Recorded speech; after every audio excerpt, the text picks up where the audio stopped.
And we're live. What's up, everybody?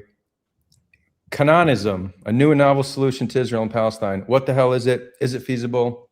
Is it just? We're going to get into it. Elijah, Bilal, it's a great pleasure to have you both with me this evening. It's an honor, man. Thank you. Thank you for having us. So maybe before we dive into the details of Canaanism, who are you guys? How did you meet? And how did you come to launch this project together? And we could keep the intros relatively brief so we could get into the juicy stuff. Bilal, since you were the one who reached out to me, why don't you take this question first? Sure. Absolutely. Yeah. So name is Bilal Daoud. I Palestinian Jerusalemite, lived in the West Bank during my forming years, I should say.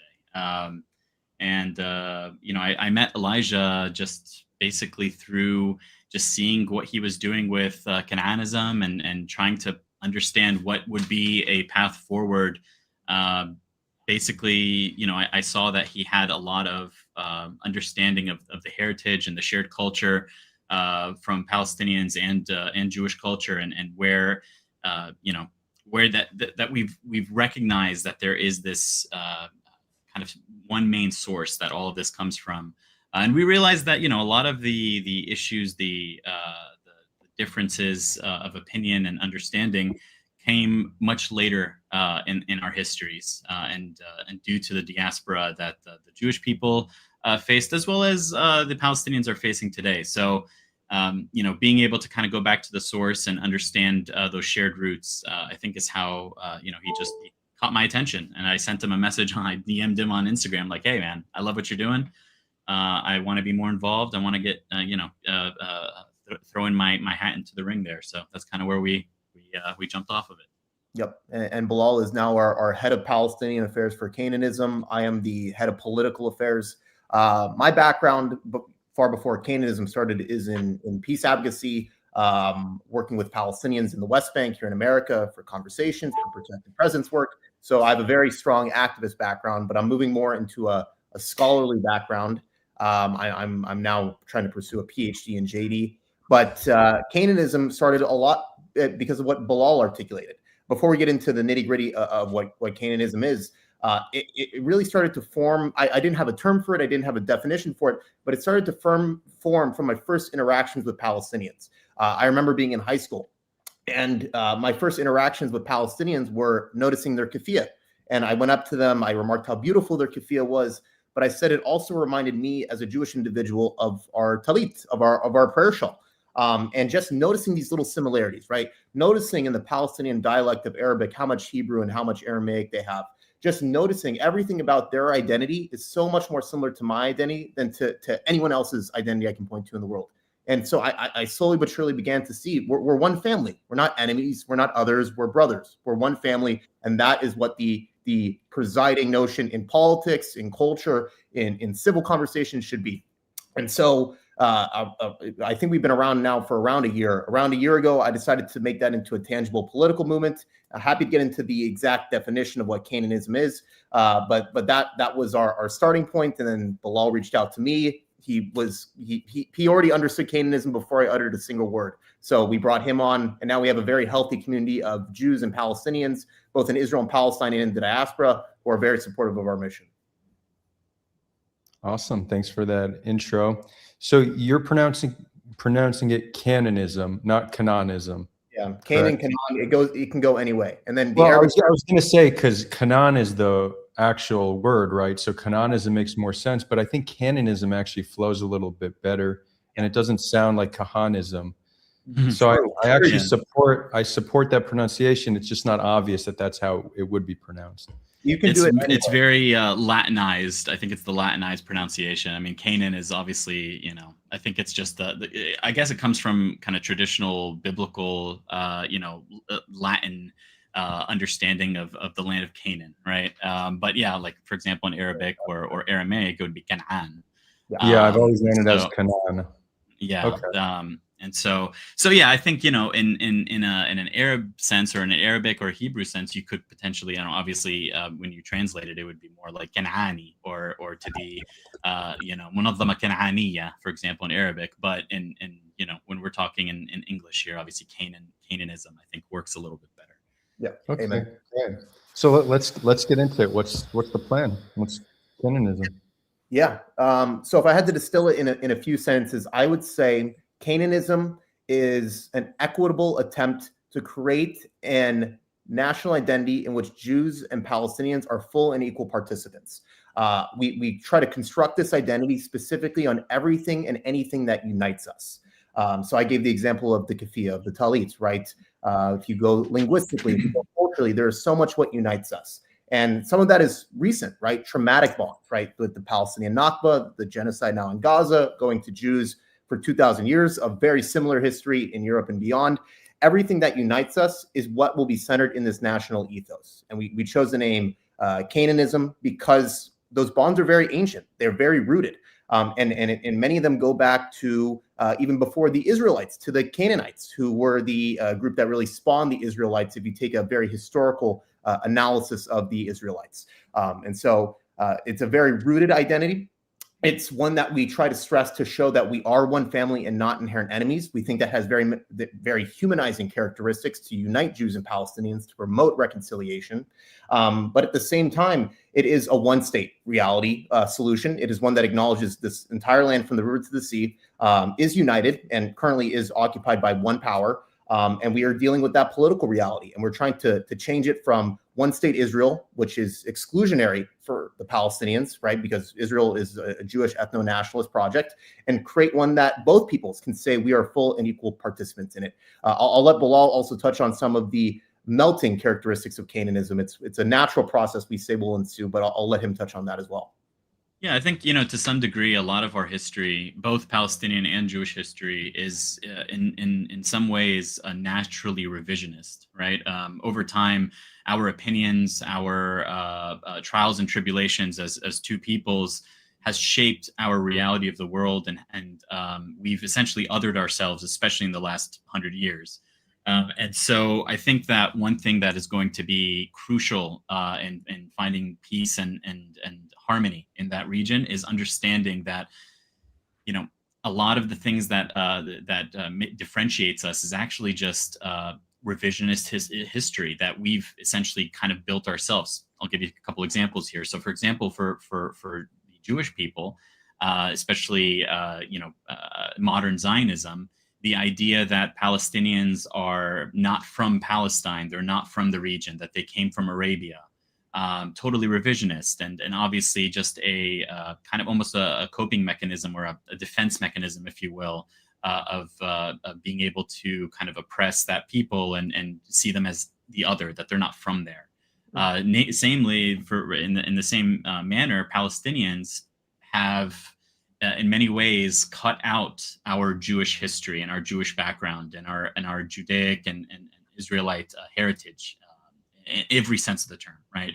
And that's because, you know, it's very hard to kind of try to associate or find a shared history with people that you see as invaders, people that you see that, you know, popped out of nowhere with armed settlements and began, you know, pushing Fallahin out back in, you know, the mid 30s and early 40s. And so I think that's kind of the main, the main mission, if you will, of Canaanism is being able to recognize that there's a lot of that revisionist history that needs to be kind of hashed out, understood. And if there's one thing I think that can point out that, you know, this is the way forward, that this would be a successful solution, is prior to the occupation in 67, and even actually after the occupation of 67 and prior to Oslo, so 67 to about 93, there was I guess a melting of these two cultures in many ways.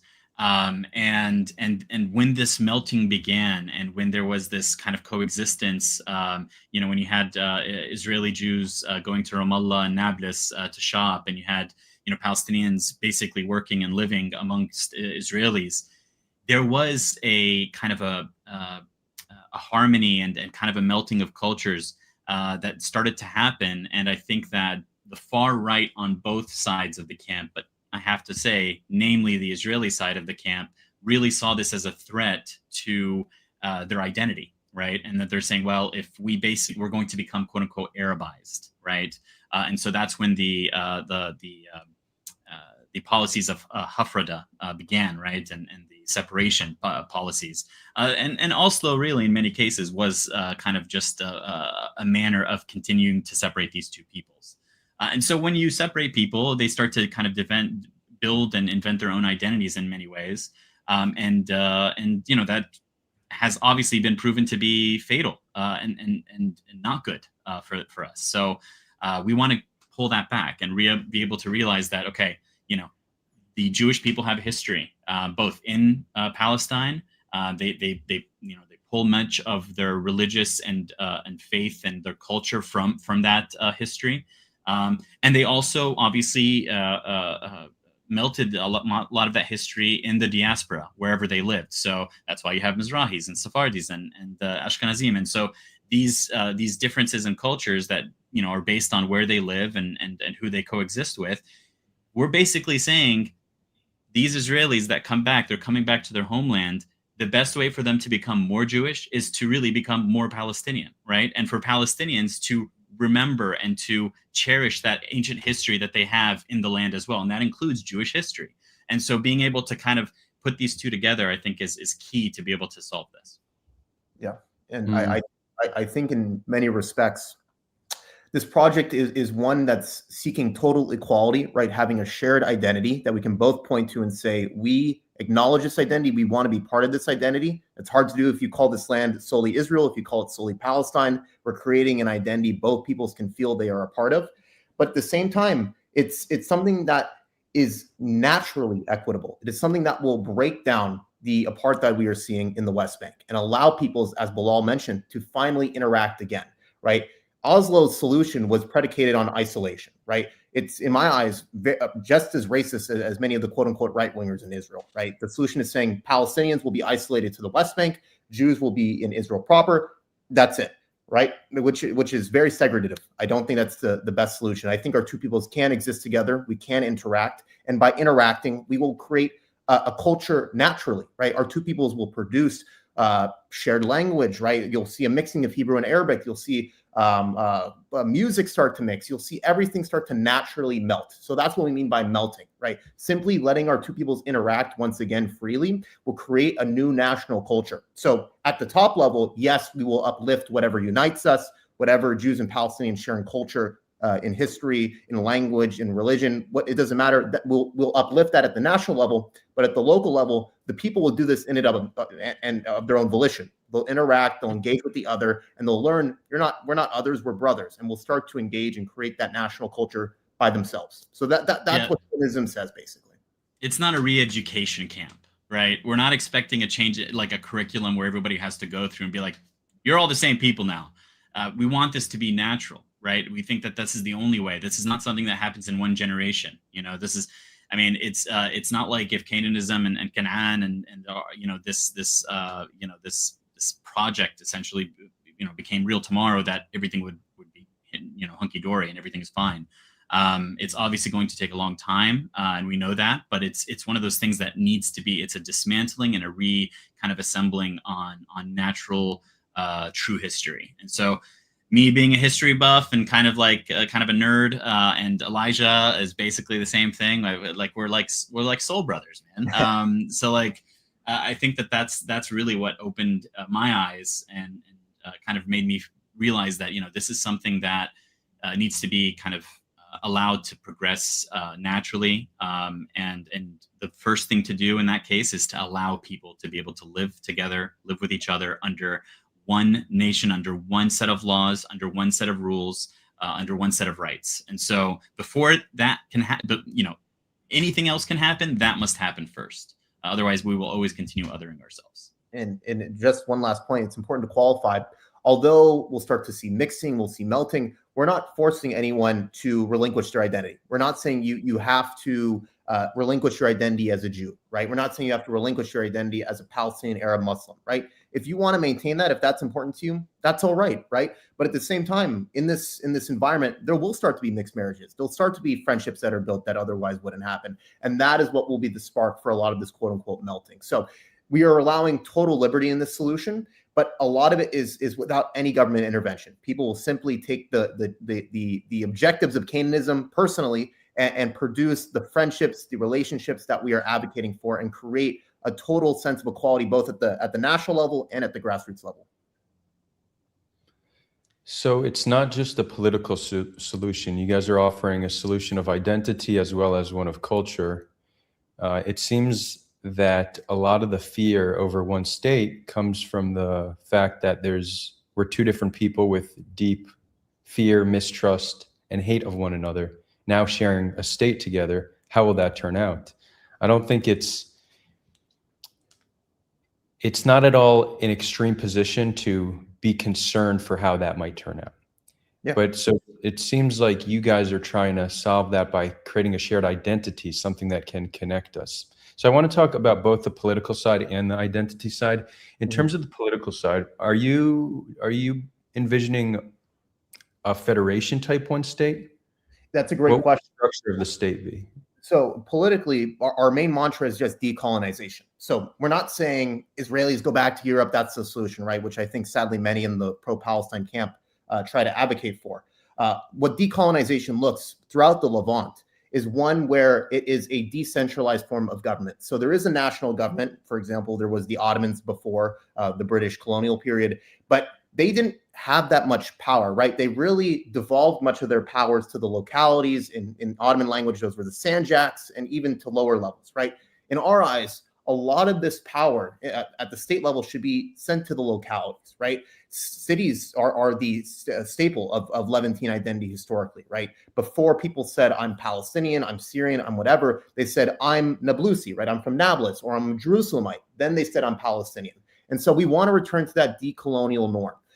And the reason that's so important from a political standpoint is it balances the variety of political differences in the land. So, for example, there are many people in Palestinian and Israeli society who are socially conservative, right? In Jerusalem for the Jews, throughout the West Bank, and in Gaza for Palestinians. But then there are people who will say, what about the people in Tel Aviv, right? What about the liberals? What about those who care about LGBTQ rights, right? What if there's a Palestinian in the West Bank who is LGBTQ? Well, our solution is ensuring that localities have the modus of power, and at the national level, ensuring rights like freedom of movement. So if you are a Palestinian, for example, born in the West Bank to a conservative family, the government will help you move then to a locality that helps you, right? That is supportive of LGBTQ rights. That was the center of our last discussion on Head On, actually.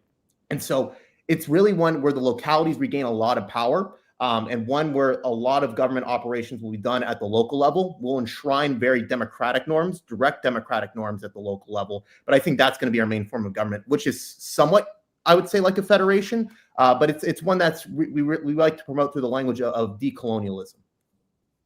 I think, one thing you mentioned, Adar, that I wanted to point out as well is the concept of fear basically being prioritized on our decisions, and how we kind of move forward, right? That we're afraid that there's a fear of retaliation. The thing is I think fear is kind of strikes at the core of it's subconscious in many ways, right? If you are oppressing people, right? If you're a warden at a jail, right? You're going to be afraid of the prisoners, especially if you're treating those prisoners badly. And so I think in many ways that fear that many Israelis have, whether they like it or not, it is because Palestinians are subjected to violence.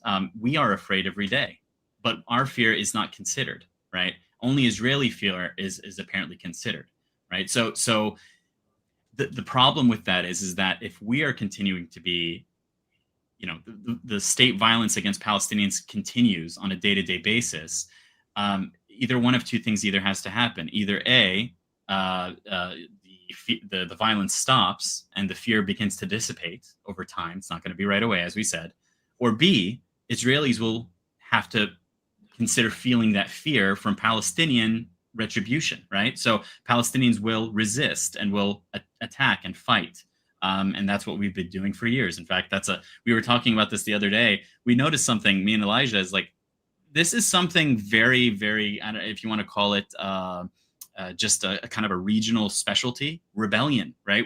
Palestinians have been rebelling since the Maccabees, since Bar Kokhba, since the Jund Palestine against the Seljuks. This is something that is over and over is repeated in history. People come, they build their authority there. They instill their rules, and sometimes those rules are oppressive, and the people that live there will resist. And so it's a natural occurrence, right? If you oppress a people, regardless of who they are, they're going to resist that. And so what I'm trying to say is the fear aspect of it is not something that should be the source. It should be something that should be resolved through action, right? We don't build our actions based on fear. We do actions in order to remove that fear. And so that's the biggest difference that I see is like, we can't say, well, we're afraid, so we can't let these guys, have freedom, right? It's a very kind of Jim Crow-ish mentality that I think that needs to be. And this is something that is reactionary in many ways. It's post-Holocaust Zionism. This is something where the Jewish people were obviously persecuted in Europe for 1,000+ years. And so during that time, obviously, they're going to be really antsy about anyone else that doesn't look or act or speak like them. And so I think that it's not entirely,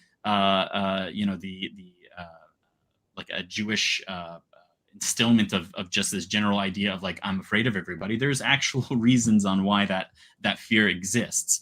But the point of it is that if you don't risk it, right? If you don't allow and sacrifice and accept that a little bit of fear is acceptable, then you're not going to go. At the same time, because Palestinians, we don't have that choice, right? We have to live in that fear every single day, regardless of if Israel is accepted or not. And so we're either Israelis are going to be a little afraid and kind of slowly kind of build a sense of security in this homeland, or Palestinians are going to continue resisting. And then you're going to keep getting the fear that way. Yeah. And I think Bilal touches on it perfectly. Fear is generated by isolation, right? When you're isolated, you create a narrative of the other. You paint things upon them that they don't even paint upon themselves in terms of their identity, who they are, and what they aspire to do. The only way to break down fear is to create civil engagement, to allow our two peoples to meet again, right? And Bilal said it's quite ironic. After the 1967 occupation, Israel allowed Palestinians to go to Israel proper, to go to the beach in Haifa, right? That was a realm of normativity that sadly stopped to exist, I think, shortly after the Oslo. Really after Oslo, exactly. Yeah. And I think Canaanism touches on something that's very important to acknowledge from a Jewish perspective. A lot of the Jewish response after the Holocaust, but also well before, for Zionism in general, is one of a hurt people hurting another people. It's one that's predicated on Europeans persecuting Jews throughout the eras, and then Jews taking a very European solution, an ethno-nationalism, and applying that to Palestine and being very exclusionary, right? Jews in Europe were in ghettos. We were continually isolated. So Zionism, in my eyes and in the eyes of most Canaanists, is one of the national ghetto, right? Creating the ghetto that the Jew was forced to be in Europe and putting that in the land, right? We can't engage with anyone outside our society, right? That is shunned. That is considered very fearful because we don't trust the Gentiles because of what they've historically done to us. In my eyes, I'm half Sephardic, I'm half Ashkenazi. The Sephardic history is very different than the Ashkenazi history in the Ottoman lands, right? The Ottoman Sultan in 1492 sent his navy to save my family from being persecuted by the Spanish Europeans, right? And resettled my family in the Balkans and in the Levant. So in my eyes, we also have to show that our history was one of civil engagement, of brotherhood, right? Revitalizing those aspects of our history that have been lost because of the past 78 years are very integral to enshrining that we are one family. We've historically looked out for each other. We've considered ourselves one family. Sadly, it's a very recent innovation that's been lost. And Canaanism is really trying to bring that back and show you don't have to be isolated. You can be unified. You can be united. And in fact, when you have equality, when you have unity, that produces security, right? When I have my rights, when I am friends with my neighbors, there is no better way to protect your own family than to ensure the families around you are also protected. So I want to touch on the fear point a little bit. Yeah. Go a little bit deeper on that point.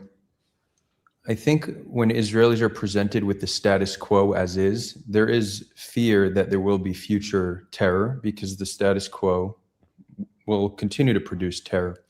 Most Israelis, though, see that as, I wouldn't say acceptable, but the best option we have available. So to compel Israelis to work towards a solution, the case needs to be made that this solution is not going to put them in much graver risk than they're currently in. And that's where a lot of the solutions, like the traditional one state, Israelis would rather be called racist, they'd rather be isolated, they'd rather oppress another people than be dead. So, Bilal, when you say you can't oppress another people because you're scared, I think the right framing is you shouldn't oppress another people because you're scared. So there we agree. But the reality is another group of people are being oppressed, and a lot of this stems from fear. This is the reality. So I think if our best way to change this reality is to be able to propose a solution that doesn't increase fear, because then you're not going to get buy-in, but rather that can reduce fear, right? The case needs to be made to Israelis that there's nothing worse for us than maintaining the status quo. It's not only bad for us, for our physical, puts us in physical danger, but it destroys our soul as a people, because our freedom should not come at the expense of another population's freedom, right? So, and I think that's, Adar, that's the reason that premise is historically inaccurate, right? And that's why the focus has always been, Jews have always lived in Palestine. They were not persecuted in Palestine. As Elijah said, Jews in the Middle East, generally speaking, have lived a much better life than those in Europe, right?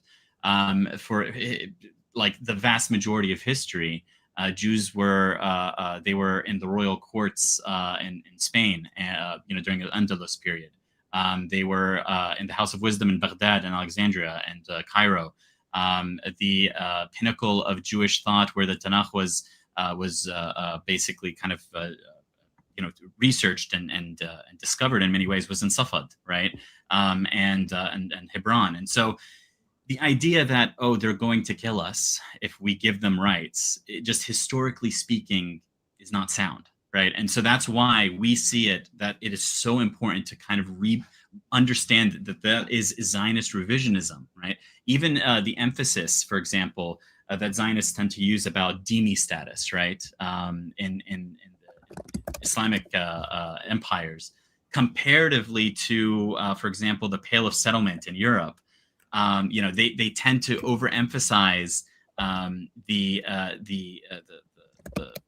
word I'm looking for, the oppression, the perceived oppression that they saw in Islamic lands, because that is the current, like it's a manipulation of history, right? And so I think what is, there are obviously going to be differences of opinion. There's going to be violence from time to time. Historically, we can look at the 1929 Hebron massacre as an example, right? That's the one that's always utilized, right? And so, but again, that comes from, even the Hebron massacre in 29 came from neo-Zionists coming and settling, the old Yeshuv, which lived in Palestine for many generations prior to that, were also ended up, unfortunately, mixed into that massacre. But in reality, prior to this was something that just did not really exist much. And so, again, like my job, and I think Elijah's job, is not necessarily to convince Israelis or Palestinians, for that matter, that this is a way forward per se. I think our manner, or our understanding, is to just explain the history truthfully, factually, and bring it out there, because it's just so, like, the world is just completely covered in this misinformation and this historical inaccuracies, primarily from the Zionist camp, right? That's that, and in the many ways, Palestinians have also kind of de-Judified Palestine in their own history, right? A lot of Palestinians, I hate to say it, don't believe that the temple was in Jerusalem, right? That's a thing. Some people actually believe, they're like, nah, there was no Jewish temple in Jerusalem. This was always Al-Aqsa, or whatever it might be, or this was maybe some Christian thing, or prior to that, it was a Canaanite thing. So this is something that needs to be kind of worked on a historical perspective first, understood and factual. And I think in many ways, information is becoming easier to access. There is the siloing of peoples for a long period of time. Jews learning Jewish history, Palestinians kind of learning Palestinian history. That's disappearing. Social media is a big reason for that, right? People are kind of discovering it, and there's really no gatekeepers anymore, or it's really hard to gatekeep. So I think in many ways that's our primary thing, is just understanding and being factual. And people kind of have just been gravitated to it. So it's not me or Elijah having to go around and trying to convince people. It's just educating, right? And understanding, like, hey, where did you come from? Why do you think that the other is going to try to kill you? Do you think that if you gave them rights and you gave them opportunity and you gave them a fair shake at life and being able to live there, that they would still hate, right? That they have this innate sense of like Jew hatred, right? And so that once that dissipates, I think the Israeli people will kind of begin to understand a little bit more. But right now, you're right; they are siloed. They're bombarded with media that tells them that everybody outside their borders wants to kill them, right? They're like on this little island, and it's so funny because in many ways Israel tries to think that they want to coexist with the Middle East, but in reality they're completely isolated from the Middle East, and the only way that they're going to get out of that isolation is by coexisting with the Palestinians and understanding that they are one and the same people. And sadly, many have that mentality. I describe it as the Ehud Barak mentality, right? The villa in the jungle, right? They believe that they are an island of civilization in a land of barbarians, right? And the land of barbarians is the rest of the Middle East. But I want to emphasize further why history is so important. And I also first want to defend the Palestinian people in this remark.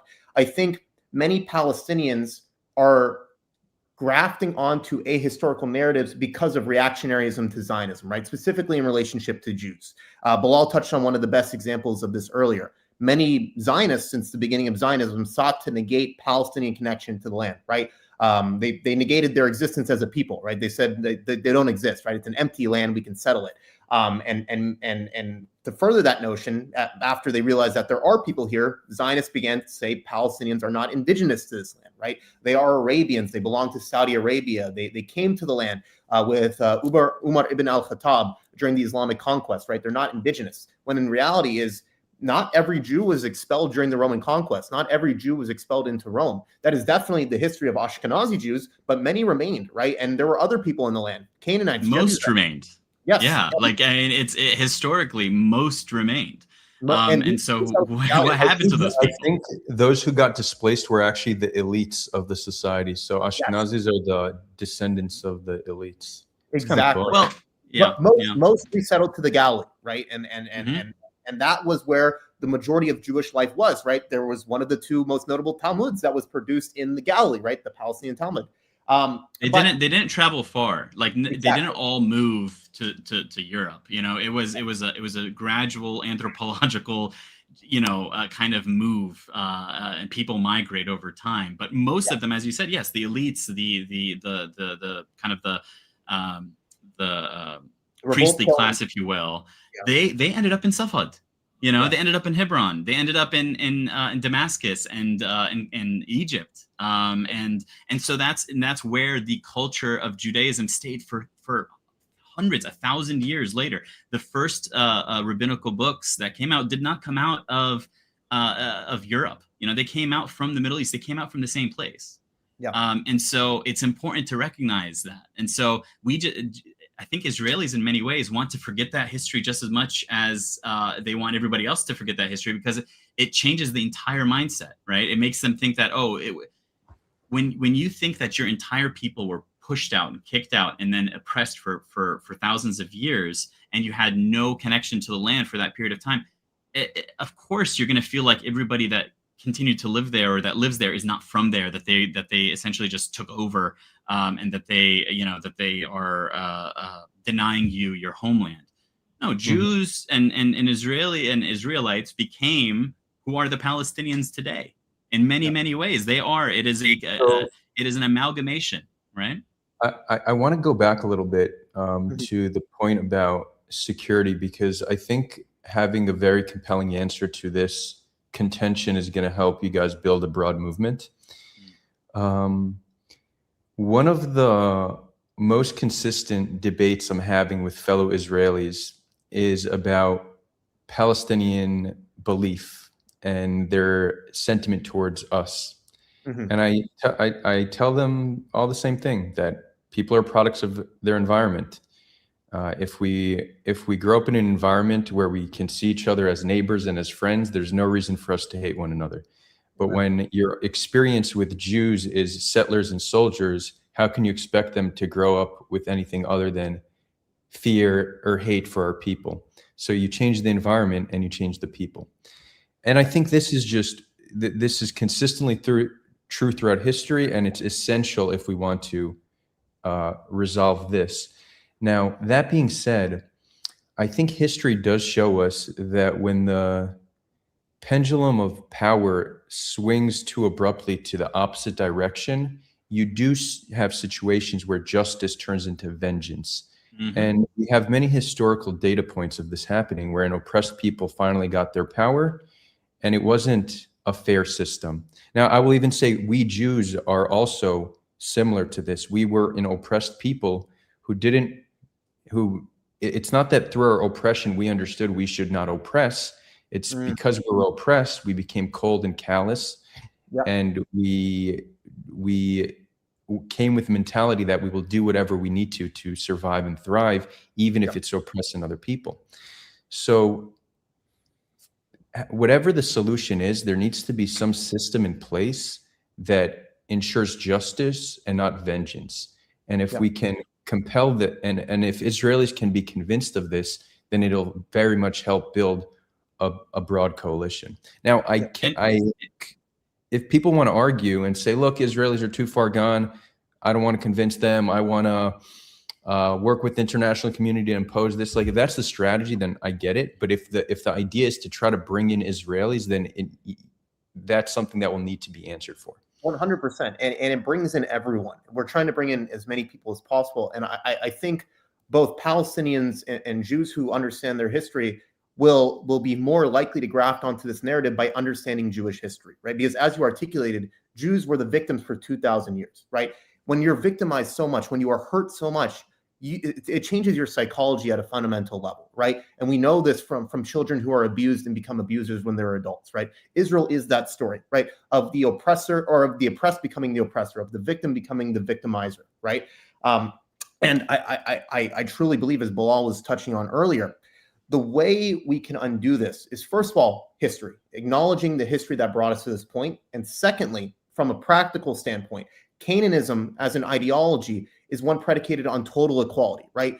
We're not swinging the pendulum to the other side, right? This isn't becoming a Palestinian-dominated and exclusive movement, right? This is Knesset isn't going anywhere. Israel, we're emphasizing you're not going anywhere. You are a part of this land. We are acknowledging you as full and equal participants alongside Palestinians who have been denied that notion for now 78 years. All we are changing is the notion of Jewish supremacy to equality for everyone, right? And so if the message is equality, I think that it's synonymous with security, that it's synonymous with safety, right? Because by Palestinians being able to have freedom of movement, being able to live where their families were expelled from in 1948, and Jews being able to have those same rights, right? Even if you are in the West Bank, we are not saying you have to go anywhere, right? We acknowledge the Jewish history of the West Bank. In fact, we think those Jews in the West Bank understand their history better than the Jews in Tel Aviv. And because of that, they're more likely to also understand Palestinian history and story. They're much more likely to understand Palestinian social norms, right? And so all we are advocating for is the total equality of rights. By a natural notion of equality, security will become the norm. Why would you have an outburst of violence against Jews when they're not oppressing you, right? Maybe in Europe, where there was this anti-Semitic vitriol, right? That will be the norm. Maybe not today, but definitely 80 plus years ago. In the Middle East, that's not the case, right? Maybe in places like Yemen, where there were fanatical Shia governments, that was the case, but definitely not in Sunni Arab lands. That was never the case. And I think by emphasizing that history, by returning to those decolonial norms, we will see security solely by the fact of there is no reason to have violence. There's no more injustice in this land. Why would we fight against someone when we're not being oppressed? That is the basis for security. Equality and liberation for everyone, both peoples between the river and the sea, is our mantra, and that is the staple of our political solution for security. Yeah, Elijah, you hit the nail on the head, especially with the pendulum thing. I was going to mention the same thing. Yeah, we don't.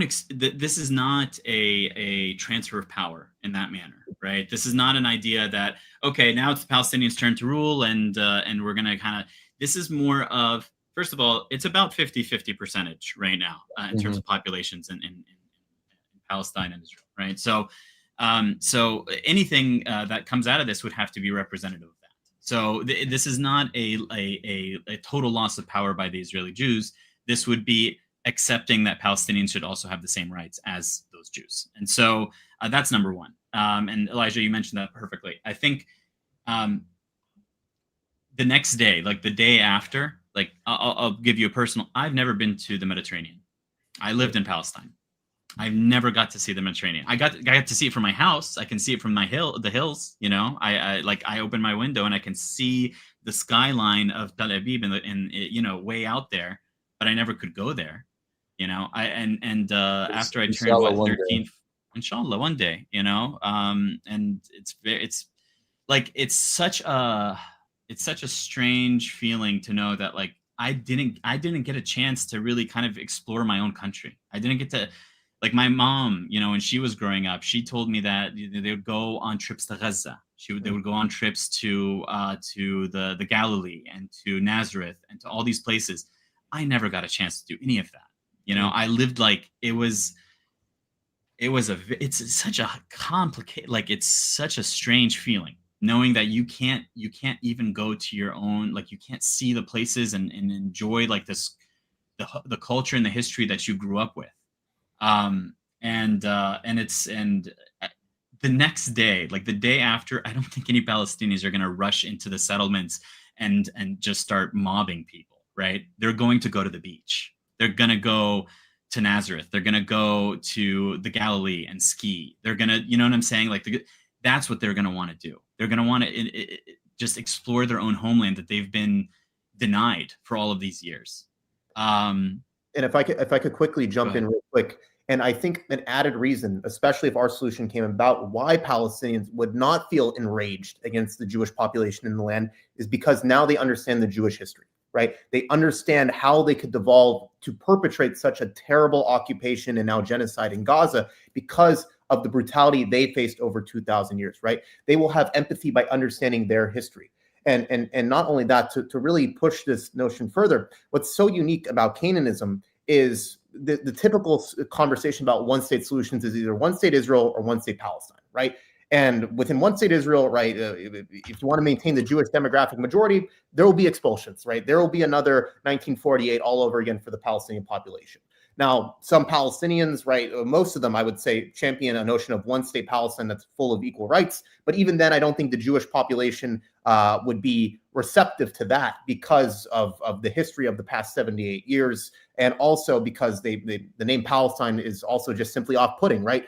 A big thing of Canaanism is seeking to work with both people's identities and create something that allows them to feel they are a part of it, that they are equal in this, that they want to be part of this, right?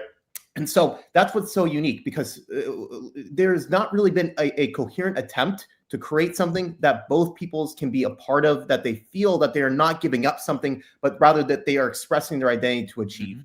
And I, besides Canaanism, there's not many options, right? Maybe you can say we're both Semitic peoples, we should unify around that, but that's too broad, right? That's too broad. I think for what our project is trying to accomplish, going back to our roots, which both people share in this land, is embodied through the Canaanites. It's also embodied through many other unifying notions, but that is what we were centralizing. All that unites the Jewish and Palestinian people.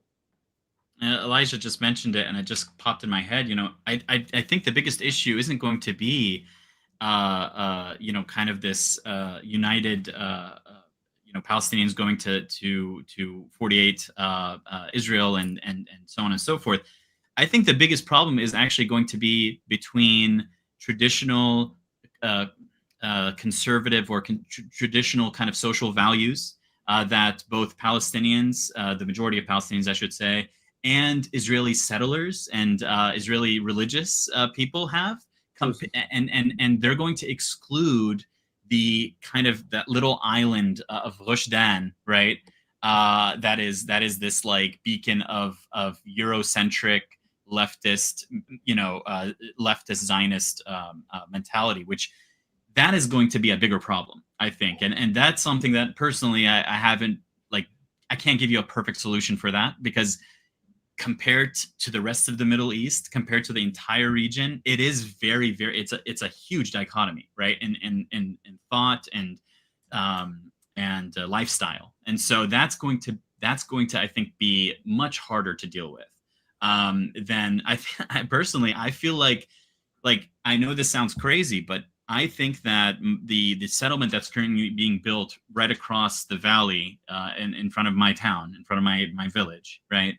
I'm sure that I probably have a lot more in common with those guys than, for example, leftist Palestinians or, for example, leftist Israelis. I mean, our kind of our culture is similar in many ways. Our centrist, like we centralize God in many ways in everything that we do.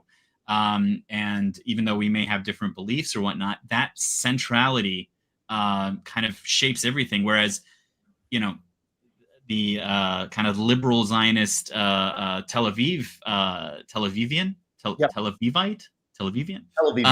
would be would probably see that as completely, Oriental, right? Using a really dated term here, but super Orientalist, right? Yeah. And so that's going to be, I think, a lot harder to deal with. Although personally, I feel like a lot of Palestinians, especially the ones that are much more kind of quote unquote liberal or progressive, they're going to love the fact that they have that capability of the opportunity, being able to live there as well, right? Being able to kind of live in a place where they feel more kind of related to the people around them. So it'll give Palestinians that currently feel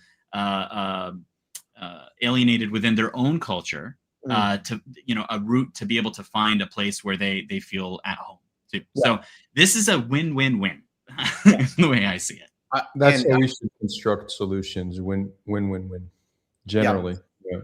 And just to touch on Bilal's point, I think by enshrining the impetus of power at the locality, that, as he just said, it's a win-win-win, right? So by Tel Aviv continuing to exist, we're not saying you have to dismantle Tel Aviv and make it into a socially conservative Jewish Arab polity. That's not what we're saying. It can exist, but as a locality, right? The definition of Tel Aviv should not define the state, right? And I think that's a big reason why Rabin and other figures were so intent on creating a two-state solution, so they can maintain that. But it's also a win for the Palestinians in the West, who have grown up in the West, that are not very traditional, right? They're very Western. They probably want that in some sense, to stay in the land. They don't necessarily want to live the more traditional life. So those who get right of return will also have the ability to live with more Westernized Jews in places like Tel Aviv. But all we are saying is that should define Tel Aviv. That's one city, right? That should not define Jerusalem, which is a historically conservative city that is venerated by both traditional Jews and traditional Muslims, right? So I like Canaanism from the decolonial and also the devolution of powers perspective, because it's really a pick your own adventure game, right? If you want to live in the city that fits your desires, that is up to you, right? And so that's what I really like about this. We're offering a variety of living situations for whoever wants it. And at the national level, what we will do is ensure your right to live there, right? We will promote freedom of movement, right? So the example of the LGBTQ Palestinian going to Tel Aviv is just one example, right?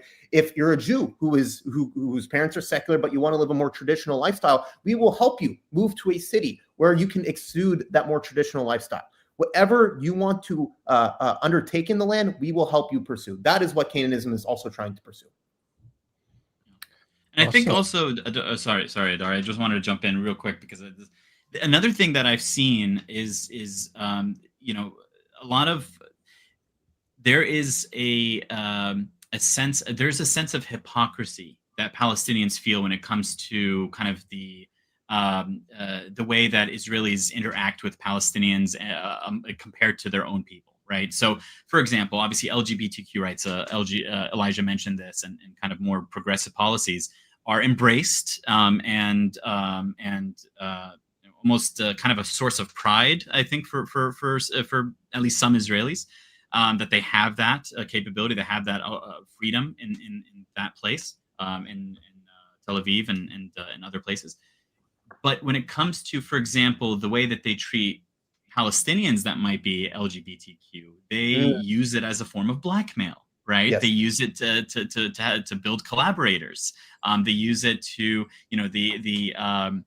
the idea of I'm not sure if you've heard of this, but this happens quite a bit. Actually, it was a major problem for a long period of time. Was Israeli infiltrators within the salons, Palestinian salons, and basically drugging and sexually assaulting Palestinian women, recording them, and then using that as kind of blackmail to collaborate, or to use them to kind of force them to do what they want. So it's a strange, that is also a kind of a thing that I think is very important to recognize, that Israelis and this Israeli culture is so, I think right now it's so toxic for Jewish life and for Jewish culture, because it puts you in a position, it puts you in a situation where you have to kind of be hypocritical to the other, to everybody around you. And even internally, right? We like to present Tel Aviv as representative of every Jew in the land, saying, oh, this is how Jews treat the LGBTQ population. That's not the case. Anyone who's been to Jerusalem knows if you're wearing just shorts in Mea Shearim, you're probably getting a rock thrown at you. I had a rock thrown at me in Mea Shearim, right? Which is much more, quote unquote, the norm we ascribe to Palestinians, right? For a large portion, if not the majority of Jews in this land, that's their norm as well. So you could say it's because they're Palestinians, but exactly. Even the Ashkenazi Jews that have been in Mea Shearim since the 1700s are probably the most conservative in Mea Shearim, right? And so it's so ironic and hypocritical we ascribe this to only one people, when the Jewish population in this land is no different. They have the same social values, they act the same way, yet it's only a problem when the Arab Palestinians do it. It's totally hypocritical. Yeah, I mean, I don't, the same social values is a little tricky, but there's certainly a large overlap. There's going to be clear differences in like averages, but there's definitely overlap to work with. And look, I live here in the Galilee, right? 50% of the Galilee are Arab speakers, whether they're Christian, Muslim, or Druze. And we get along great, and we for the most part live in separate towns. This isn't by law, it's by choice. Yes. And it's the communities themselves really don't want, a Christian town is not going to let Muslims move in. A Muslim town is not going to let Christians move in. But there's no bad blood between them. It's simply acknowledging, okay, there's some cultural differences here. We respect each other's culture, but we can drive to any town. Everybody's warm and welcoming. There's no fear of danger. And that's how it was. I live in a pocket in the Western Galilee, right? I can't speak for all of the Galilee, but this is the best example of coexistence and can give us hope for what's possible between the river and the sea. And that's decolonial, right? As Bilal said, that's always how it was. You had the Druze village, you had the Shia village, the Jewish village, and we would all we would do holidays together, we would mix and match, but we had our villages, right? We had our family units, we had our structures that were based around that identity, but we still had the ability to meet the other, engage with the other. So what you're experiencing in the Galilee is what the whole land should be able to experience. And that's decolonial in every sense of the word. So we're going to move to some Q&A. So feel free to submit a question via chat, or if you are here on Discord, you could raise your hand and we'll bring you on. In the meantime, so the choice of the word decolonial is interesting, because what you're describing is, I get what you're saying. I think that is a fit description. Yeah. But it's a word that has other connotations, and there'll be a little bit of perhaps an uphill battle explaining what you mean.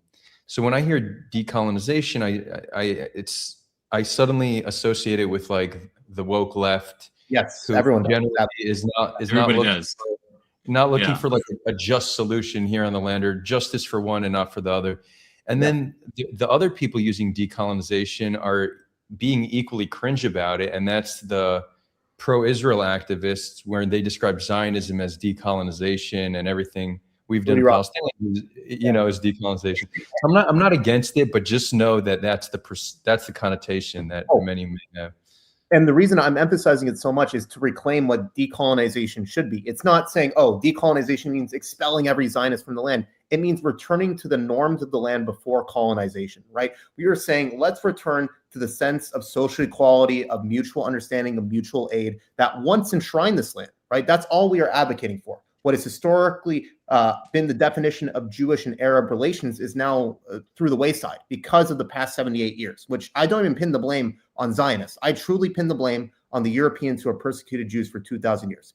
Decolonization means understanding your history and attempting politically to return to the social equality before colonization, right? If you want to call it pre-colonialism, I don't care, right?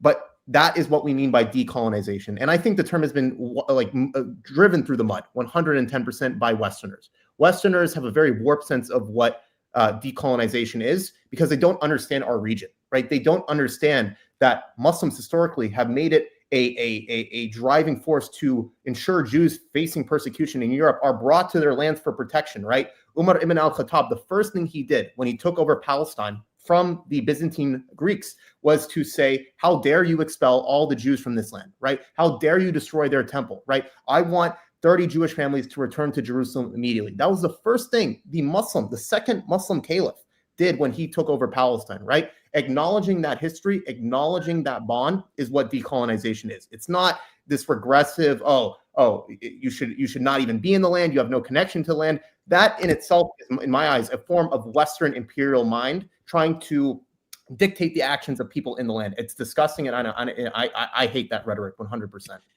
I think also the term decolonization, for me at least, the way I see it is it's more of a, maybe if there's a more accurate term, is the kind of de-Westernizing or Eurocentricized. I don't know what the word would be for this situation, but basically prior to the establishment of the state and from, prior to that up until or all the way to antiquity, right? To Canaan Canaan times. The land was never like the idea of a state and borders and this is Palestine, or this is Israel, and this is Lebanon, and this is Syria, and this is Jordan, and that didn't exist, right? None of that shit existed, for lack of a better term. It's really just people kind of move in and out over time, and generations pass. And for example, say that your last name is Hijazi. Well, that's most likely means that your family probably came from the Hijaz region way back when. But guess what? You're probably Palestinian at this point, right? 3, 4, 5, 10 generations in, you're probably Palestinian at this point. Yeah. You don't really kind of connect to that Hijazi culture. But I think the European mentality has always been, this is my yard, right? This is my yard. That's your yard. You stay on your side of the fence. I stay on my side of the fence. And then I have to protect my yard, right? And it's a very kind of like compartmentalized manner, right? Which just did not exist. In fact, I think we talked about this in a previous podcast that me and Elijah are on. The first kind of issues, the first interactions or violent interactions that happened between the Fallahin, the Palestinians that were living, in the 30s and the 20s, with the pre-Israeli settlers, the first Zionist settlers that set up the kibbutzim, was literally Palestinian sheep herders that would just like any other day, they would just graze their sheep, because it doesn't really the sense of land ownership was not the same. It's never been that Eurocentric idea of land ownership. So when a Palestinian would graze their sheep out in the fields, and now all of a sudden this is kibbutz land, and now it's going to be guarded by armed guards, and what are you doing bringing your sheep here? That became a violent interaction, whereas it was simply a different, like a completely alien mindset for the people living there. And so that's what I mean by decolonization, is realizing that this land is shared and that the history is intertwined, and you can't expect European norms to work in this region. It just does not work. So maybe it's not something, it's something. So re-indigenize the land. Re-indigenizing, maybe. Yeah, I like that word too. I mean, I've thought, it's so funny you mentioned this, Adar, because I've struggled with this too, right? It's not like, when you think of a colony, I think of Raj, India, right? Mm-hmm. I think of South Africa, right? Where there was a totally people that had no connection, zero connection to the land. No, like there's no Bible to kind of build that history on. and that they were there to instill their rule and to take taxes and resources. That's what I think of a colony, right? And so that's obviously not the situation. It's not a perfect example, or it's not a perfect like one-to-one example of it. But there is still a Eurocentric approach in which Israel was established that does not match the land, right? That does not match the history of the land. And that's what we're trying to decolonize, or in most cases actually re-indigenize, right? So these Jews that for centuries have been praying, next year in Jerusalem, we want you to be part of Jerusalem. We want you to enjoy and to instill that Jerusalemite heritage back into your life, right? We don't want you to have a Eurocentric idea of Jerusalem and how people in Jerusalem should live. You should live like a Jerusalemite has lived, right? You should live like a person from Safed has lived, including Jews. And that's why I think going back to the melting notion, it's so important, especially for Jews, right? Because I think a lot of us are mentally westernized, mentally colonized, right? And I think by engaging with Palestinians, we can see how our ancestors once lived in many respects, especially when we engage with Fellahim, right? Who are who have maintained these traditions probably well before the Arab conquest, right? A lot of the Falahi culture definitely is not Arabian. So what is it? It's probably Israelite, it's probably Canaanite. And by having these civil engagements, we can understand how our people once lived. We can return to what once defined us. I'm not saying we have to relinquish our culture. If you're Ashkenazi, Sephardi, imbibe that, continue to venerate Yiddish, venerate Ladino, whatever it may be. But it's a process of seeing and understanding the indigeneity of the land, what the land's social norms are. And I think it's so crucial for Jews especially to have these civil engagements to undo a lot of the evil that European nations have tried to brainwash us with, right? To basically warp our understanding of our own identity. And so I think these engagements are at the pinnacle of Canaanism, and it's what will spark Canaanism as a solution. Without these grassroots interactions, we can't have the empathy and understanding to eventually create a one state where we're all equal. And so that's why I want to shout out groups like Roots in the West Bank. Roots is a group that brings together anyone in the land, whether they are an individual in the West Bank, whether they are Palestinian or Israeli. They bring them together to have these civil interactions. I think that's the pinnacle of how Canaanism can come about. And inshallah, B'ezrat Hashem, we doing this can reach more Jews and Palestinians, can create more of these conversations and interactions. What we're doing right here is the first step to creating a future Canaanite state. And so this is what needs to be done, 100%. And how do you decide what things from the past are worth bringing back and what's worth leaving in the dustbin of history? Let me just give a clear example from a different colonized place, Sure. just because there's a very clear example. Let's say descendants of Mayans wanted to re-indigenize.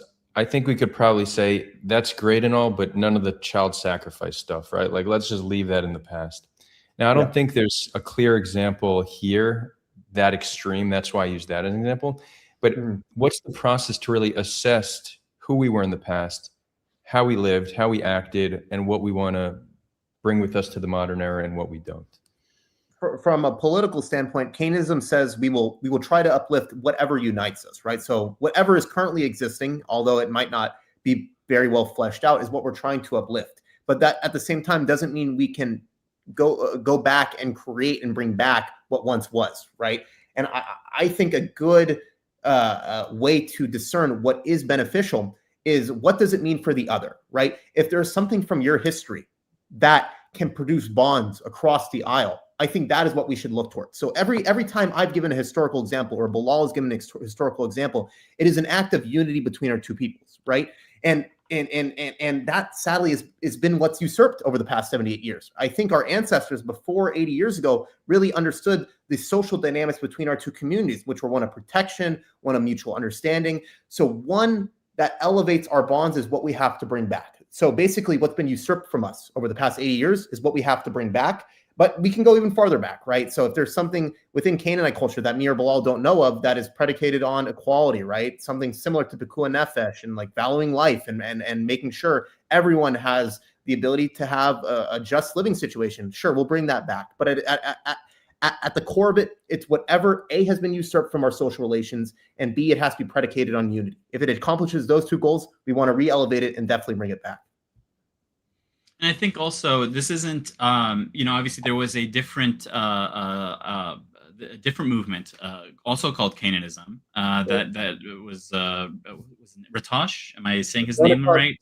Jonathan Ratosh, yes. Yes, and that sounds a lot more to what you were kind of describing, Adar, which was literally like bringing back Canaanist ideals and like the idea of like kind of building back this Canaanist culture and identity. That's not the term Canaanism. The reason we're using that is because it's a shared identity, but not necessarily that we're trying to bring back cultural Canaanism. I'm not hoping that anybody's going to try, sacrifice children to Moloch. I'm not looking for that. Okay. I'm not, the old gods can stay dead. That's not my point. My point is to recognize that, when Palestinians at a wedding sing Zarif al-Tul, right, which is a very Palestinian, it's a very traditional Palestinian Debka song. They need to realize that comes from Canaanite roots, right? That we're literally talking about an old Canaanite god. And so like that, understanding that and recognizing that is your culture, that is your heritage, that is where your history begins. And guess what? All of these people that were persecuted in Europe that came here, right, that came on boats after the Holocaust, they have that same root. They have that same culture in history, right? Recognizing that and building from that is, I think, the point of it. And it kind of works out very perfectly when you think about it, because Jews, for a large part, have maintained a very Canaanite or ancient religion rooted in the land. Hebrew is a Canaanite language. Palestinians have maintained the culture, right? They maintain the social norms that once defined this land, even probably going back to the Canaanites, right? So we kind of complement each other, right? We kind of fill in these pieces of understanding each other's roots where the other lost that aspect. So I think it's actually very valuable to have our two peoples engaging and understanding our two identities, because that allows us to see what our ancestors once did, right? But as Bilal said, I don't like we can't be going back and saying everyone has to live just how the Canaanites did, right? That's not going to fly, right? That's very regressive. That's not going to fly. But what we should do is acknowledge, right, our shared roots going back to those peoples. That is important because it shows that we are connected, we are one family, and it shows that we are rooted in this land together. And that's how it always was until the European powers, going back to the Romans and Greeks, came in and upended that, right? Now we had Judeans enslaved, and now we had some who stayed. And sadly, because of European colonization and also European aggression towards their Jewish population, these two people now perceive each other as enemies, right? And so what Canaanism is fundamentally is going back and understanding we're one family, we have so much more in common than what divides us, and re-elevating that, right? That is the pinnacle of what Canaanism is. Not going back to 3,000 years ago and saying this is what we want to return to. Quite the opposite, right? We understand that's not possible, but just defining what unites us and what was usurped from us relatively historically recently, I might add. So that is what Canaanism. After the Ottomans were defeated, right? While the Ottomans were there, the old Yishuv lived basically like Palestinians. There was no difference between any. I mean, there was obviously difference of religion, but from a legal perspective, from a day-to-day life, dealing with the state, everybody lived in the same boat. It was actually the British that came and started actually identifying who is a Jew, who is a Muslim, right? Who is a Mohammedan, as they used to call it back then. And so it's a divide and conquer tactic. They did it wherever they went. And so they did the same thing in Raj India, right? Where they actually had the kind of the caste system was pronounced even further. And then they had the people that were a little bit lighter skinned, they were given kind of a higher position and power. And then the darker skinned people were treated less than. And so this is something that is very European in many, many, many ways. And it's almost ironic that Israel, which was established as a homeland for Jews that were persecuted for centuries by the Europeans, are bringing these European ideals with them. And so that is what we're trying to kind of combat against and correct. Yeah, 100%. We have a guest caller who's going to call in now. Simfo, I'm bringing you on. Hey, Simfo. Floor is yours. I wasn't here for the entire conversation. First thing I wanted to ask is, what, if any, is the daylight between you guys? Bilal, do you want to take this? Well, I think, in many ways, let me think here. If there's not much, but if there was some, I would say that it probably has to do with how much influence one culture should have on the other, right? Mm. So, for example, Elijah may consider that Jewish culture and Jewish history should be more pronounced. When, in my opinion, for example, I think that Jewish history Jews becoming more Palestinian, Israelis becoming more Palestinian would, in my opinion, make them more historically Jewish, make them more historically Israelite. And so, I don't think that there's necessarily daylight. I just think that naturally, I see it kind of progressing one way, whereas maybe Elijah kind of sees more of a melting pot between those two. But again, that's not necessarily something like I would hope for or want to go my way versus his way. I think it's just a difference on how the natural progression will kind of end up. Yeah, and we have no say over that, right? That's just the way the world. Yeah, it's going to be how it is. I think within the larger Canaanite group, there are some differences, specifically on the political side.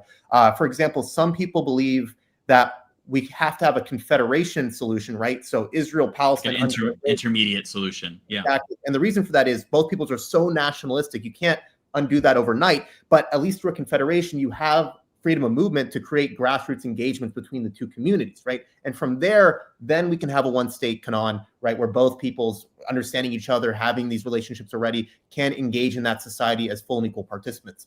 Others are more in the one-state camp right away and say, we need one state right away, dissolve Israel, dissolve Palestine, right? Create this one polity that is jointly Jewish and Palestinian, that uplifts everything, that unites us right away. I will say, right, whatever, I'm not necessarily partial to either side. I think both accomplish our aims. I guess from a pragmatic political standpoint, I understand the Confederationist camp within Canaanism, but I'm not very partial. But that is a difference that needs to be acknowledged in our group. 100%. Like from a practical sense, what I would prescribe to is the Knesset essentially give everybody have an emergency vote, right? Have like basically a new election, a broad election with all Palestinians voting in, just like Israelis would, and that would constitute a new Knesset, and things would kind of move from there. Whereas others would say, no, we would still need a Palestinian legislative, government and ministries and all that kind of thing, and then an Israeli one, and then maybe over time those will kind of start to. That I think again is nuanced, I still think we're still talking about trying to have everybody understand the same culture and the same set of facts before we can move on to that part. I think that the Knesset and Israel being a modern state and being the de facto authority in the region, it would make more sense for, just from a practical standpoint, for that to continue on, but now to just accept the rights and the votes of the Palestinians that are living under that authority, rather than having those two kind of federated states. I feel like there's still going to be a way for, especially the extremes on both sides, to keep that division alive, right, and to keep the violence going. And so that's where the differences, I think, within the Canaanist groups would be mostly found. If I can also just chime in, and David would hate me if I didn't bring up this point. A big reason why a one-state solution works especially well to combat the extremes of both societies is because if you have Israel and Palestine, then the extremist faction, if they are 50+%, can then dominate that country and then try to annex, attack, etc., the other country. Within a one-state solution, as American founders, right, within the Federalist Papers accurately pointed out, you will have factions that dilute each other, right? So the extremists that would otherwise be 50% plus in their own ethno-state would now be 25% or less of a one-state solution, right? So you would have, I would say, roughly half, maybe even more, of both populations that want peace, that want cooperation, want to keep this going, and they will always be the dominant camp, right? Because they're coming from both societies. Within both societies, though, you will have extremists. They will want to say this should be one Jewish state, right? This should be, if you want to take Hamas, right, this should be one Islamic state from the river to the sea. But they will be a minority on a one-state solution because they are factions, and they will be diluted by the majority, which has shared interests, right? Shared economic interests, shared social interests, right? And they will be the defining and majority group in this state, and they will ensure that this project definitely works, without a doubt. And I think it's a slight minority. It's a very small minority on both sides where they believe in this whole kind of like religious domination of one versus the other. Like even Hamas, for example, is nationalist in many ways. They use an Islamic kind of lean, but they're not they don't want to build an emirate, right? An Islamic emara as like ISIS or ISIL or kind of the more global jihadist groups might pronounce. They're much more. It's similar to I think Hamas is basically the Republican Party of Palestinian politics, or the Likud of Palestinian politics. They and so I think that's also very important to mention. I think also another thing that I noticed, or from practicality's sake, is the issues that Israel currently has internally is from for example the Haredim not joining the military, or the tax issues, the tax burden that is currently growing, right? Where a lot of Israeli religious Jews are not, for example, working, or they're it's a kind of considered a welfare state for them. A lot of these things would also be kind of corrected and solved if Palestinians could pay their arnona and buy and actually pay into the taxes and build that. So I think in a lot of ways there's a lot of things that would be solved if you just gave everybody the same rights and everybody the same responsibilities to build this country together. You're saying Israel can't just steal the PA's taxes again, man? Come on. I'm kidding. See, they can do that, but then they have to go in, they have to break into the bank, they have to do all. It's not a good look. It's not a good look. But I agree 100%. And also the PA, like where does the PA end up in this? Bilal, before we go into a different point, I do want to give Simfo the ability to chime in. Sure. Oh yeah, go ahead. And maybe for this next segment, because we only have like 15 minutes, we'll make the responses a little bit more concise, just so we could have a little bit more back and forth. Cool? We'll be quick. Cool. Yeah. Awesome. Simfo. Okay. So my issue with the dilution model is that it can work, but it can also not work. You're not immune from to civil war by this state of events, right? It does not immunize you from civil war. You're saying it's less. You find it less likely. Is that yes, that's correct. We believe that under a two-state solution or a confederation model, you're much more likely to have an extremist camp, because it's an ethnically homogenous society, have their extremist camp take over than seek to annex or attack the quote unquote other, right? Whereas in this camp, right, we think it's diluted heavily, right? So it's probably going to be 25%. I feel like your framing is doing a lot of work to try to explain like why from a Jewish perspective, these two societies are compatible, but you're not really doing it from a Zionist perspective. I don't feel like you're trying to appeal to a Zionist perspective and explain why it's correct for them to do so. I would say we're not a Zionist movement per se. Not in the pitch, I guess I would. Sorry, repeat that. What is your pitch to a Zionist, to someone who believes that it is important for Jews to have a Jewish state? That's a good question, because this state is defined as one where both Jewish and Palestinian similarities and bonds are elevated to the national ethos, right? So some people debate, is that non-Zionist, is that anti-Zionist? For us, that's not really important. Our main pitch to Zionists is what Adar was trying to hit at, right, with the security aspect, because from what we understand, Israelis' top priority is the notion of security. And I think many that are in the anti-Zionist sphere do have this argument, so I guess maybe this is an anti-Zionist argument. But typically, when a people has a good living standard, that's not oppressed, that is not persecuted, they are less prone to violence themselves, right? Oppression breeds violence, right? That's historically what we understand to be the case. So I guess our pitch is essential in the sense that by having equality, by enshrining equality at every level, from the top to the bottom, that will produce security for everyone between the river and the sea. And what distinguishes us, I think, from sadly many regressive actors in the anti-Zionist camp is emphasizing that Jews are not going anywhere. We don't want Jews to leave this land. So many people sadly say, go back to Poland, go back to Ukraine. That's a terrible line of argument. It's against human rights, and it's unethical, and it's anti-Jewish, right? There is a Jewish connection to this land. Jews do come from this land, and we want to elevate that. So we are really focusing on the Jewish history in this land. Whether you think that fits in a Zionist framework or a non-Zionist framework is up to the general public. But we emphasize we're not going anywhere. That is what I give this like my my atheist Israeli Zionist perspective on this is that I think the religious aspect I think is very culturally important, but at the end of the day, historically is window dressing. The problem, the problem of Zionism is anti-Semitism. Zionism exists because of the failure of Jews integrating into other people's mass societies. 100%. Zionism is the observation that safety for Jews is conditional on sovereignty for Jews. And you are still, and I understand you're trying to make this as gentle and as smooth and as controlled as possible. But overall, your goal is for Jews to be a minority in a non-Jewish state.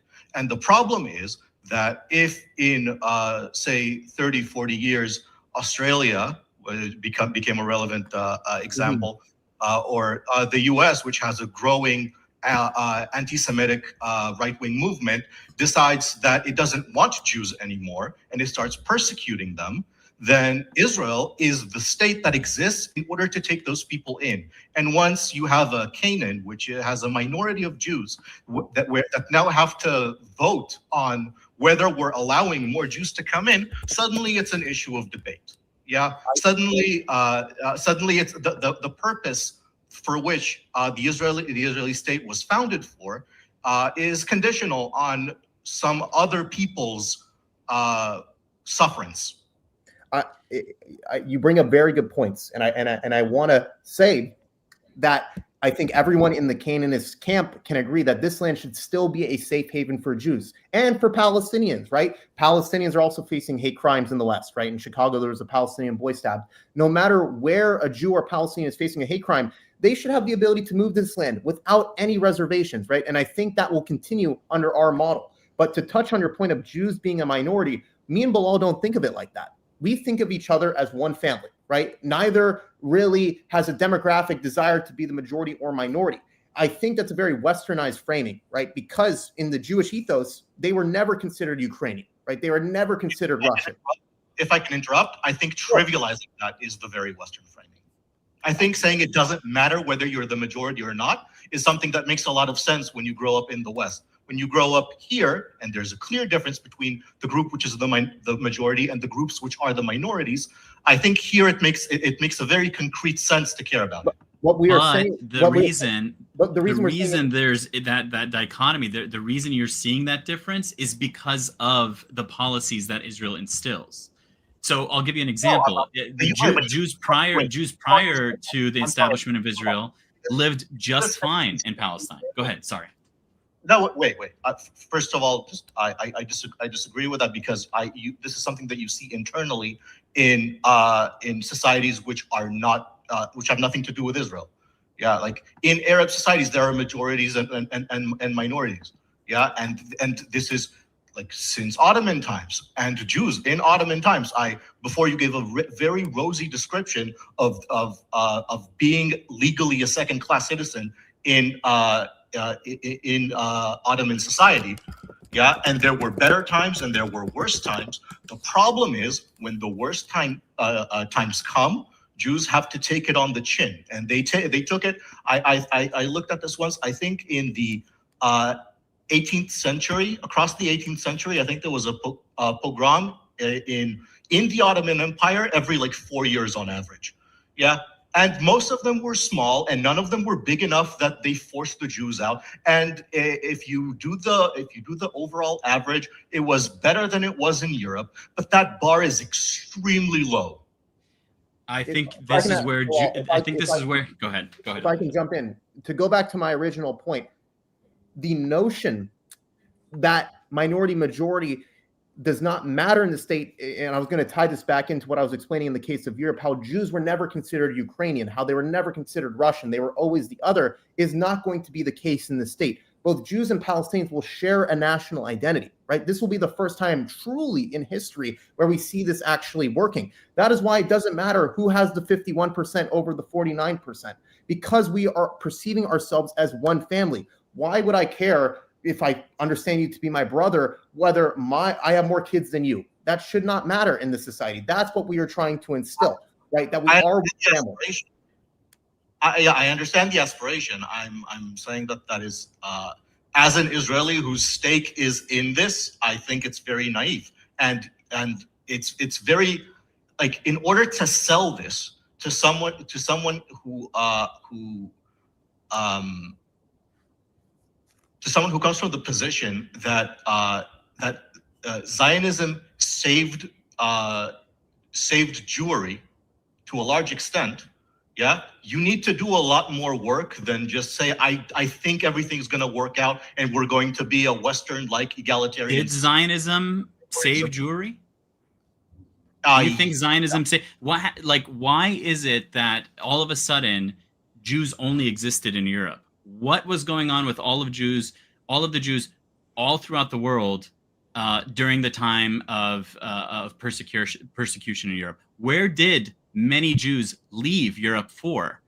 Okay, I think what's more important, what you're saying, is we tend to.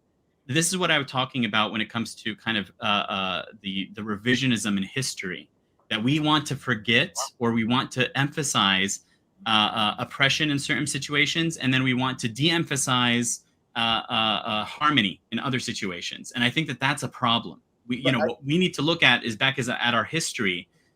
We said it before, and I'm not sure when you jumped in. The vast majority of Jewish intellectualism and research and education was in Palestine, even way past the destruction of the Second Temple. There was no. I think what we need to recognize is that we tend to try to frame things in a manner that it's either you are in charge or you are being persecuted. Exactly. And that's a problem. That is a major issue. Why is the quote-unquote saving of Jewry predicated on creating an ethno-state, right? Why is that the one way that we can save Jewry from European persecution? Why did that have to be the only model, right? Why couldn't we have come into this land and created a civilization with Palestinians that fully represents both our interests, right? Why is ethnic demographics at the core of a political project, right? And it's because of fear. It's because of fear, rightfully so for Ashkenazim, right? Because they were the minority. They were never considered Russian. They were never considered Ukrainian. They were at the whim of the majority. What we are trying to articulate through Canaanism is that neither people are minority. They are one family. They are one people, right? They share a national ethos. You have no reason to hate someone or. I understand that is the social construct that you would like to dominate over the other social constructs, but that's not the reality of the situation, right? And reality of the situation is that that's the reality of the situation is that one side is actively oppressing the other side, right? Is actively, and so this is an issue. Like the one thing that I'm reading right now in this chat is that Jews in Europe went to the crematorium. They weren't in the crematorium in the Middle East. Jews, many, as Elijah said, when the Inquisition happened, the Spanish Inquisition happened, it wasn't just Muslims that fled Spain and went back to North Africa. Jews went with them.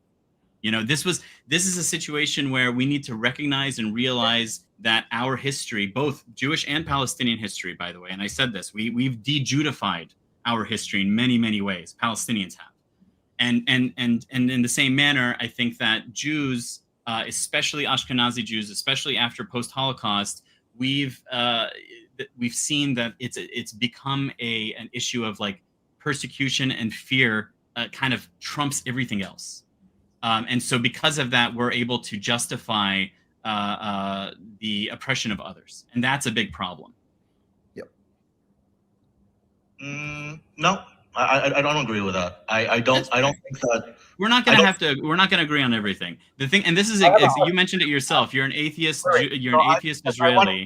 I wanted to say, like, I can conceive of a context under which a one-state solution would be okay, but all of those pathways, they either go through a two-state solution, or they go through some sort of world government where we have kind of like humanity has transcended all sectarian identity. And like Israel is like the remaining holdout of like, no, we're not like the rest of everyone else. We're specifically us. Yeah, like there's some context under which I would say like there's no reason to have us to do a sectarian analysis, but you'd have to actually do the work of, okay, well, before we're going to be sharing a bed, let's see if we can be in the same building, and if we can be in the same building, let's see if we can be roommates, and if we can be roommates, let's see if we can share a bed. Again, I think this is still coming from the.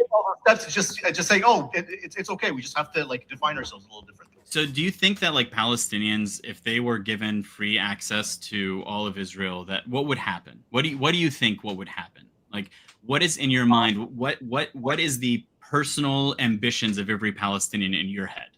The majority of these. There is no one personal ambition of every Palestinian. What do you think would happen to the Jews in this scenario, right? If we got rid of the border, the question is when. The question is when. What? Say it again. I'm sorry. Say that again. When? At what point in history is this event happening? What in the near future? Let's say tomorrow they get rid of the borders. It's one state, even worse than Canaan. Let's call it Palestine for in your scenario, right? What happens to the Jews? Tomorrow. Sorry? Mm-hmm. If Israel voluntarily dissolves tomorrow, yeah. Sure. Yeah. Hypothetical scenario goes away. Not dissolves. Remember, it's not about dissolving. It's about accepting. I think Dar mentioned it, and I like that idea of that re-indigenizing, right? And being able to accept everybody. I guess. So let me ask some questions so I understand what that means. Go ahead. Let me ask some questions so I understand what that means. What happens with the army? What happens like with the military? In my hypothetical, let's not care about militaries. Let's not care about any of this. Let's just say Palestinians and Jews get one state. They can all move freely tomorrow. It doesn't matter what the name is. What, in your mind, do you think Palestinians will then do to Jews, right? And let's assume like they even have a majority, 51%. What happens to the Jewish population in this land? I think the Jewish minority would decrease until such a time as it became a minority small enough that it could no longer protect itself. And at that point, maybe nothing will happen for a long time, but at some point something could happen. And the entire point, the entire point of Zionism is to look at integrationism as a survival tactic of Jews, and noting that it fails. You don't know exactly when it fails. You're not going to necessarily be able to predict how it's going to fail, but it will fail at some point, and when it is, you're going to get pogromed. That's the observation. Yeah, I don't think. I don't think you're that historically. That just doesn't track. It just doesn't track. Tsar was trying to lead philo-Semitic reforms, and then when he died and his son wanted to push against them, then he published the May laws, and all the anti-Semitism came back in force. The point is that at some point Jews will not have political agency to protect themselves, and it's not necessarily some dramatic scenario where it turns into it turns into a one state, and then the next day you have like bodies in the street. It doesn't have to be that way. It could also be a long-term decline where at some point there's just not going to be enough Jews to argue for their own for their own. Why would this violence? Where are the Jews going? That's the question. We have 51%. Where are the Jews going to go? That was one of my questions. Why would there inherently be violence against Jews in this land, right? Unless you think Palestinians are inherently anti-Semitic and that have this like bloody impulse to Jews.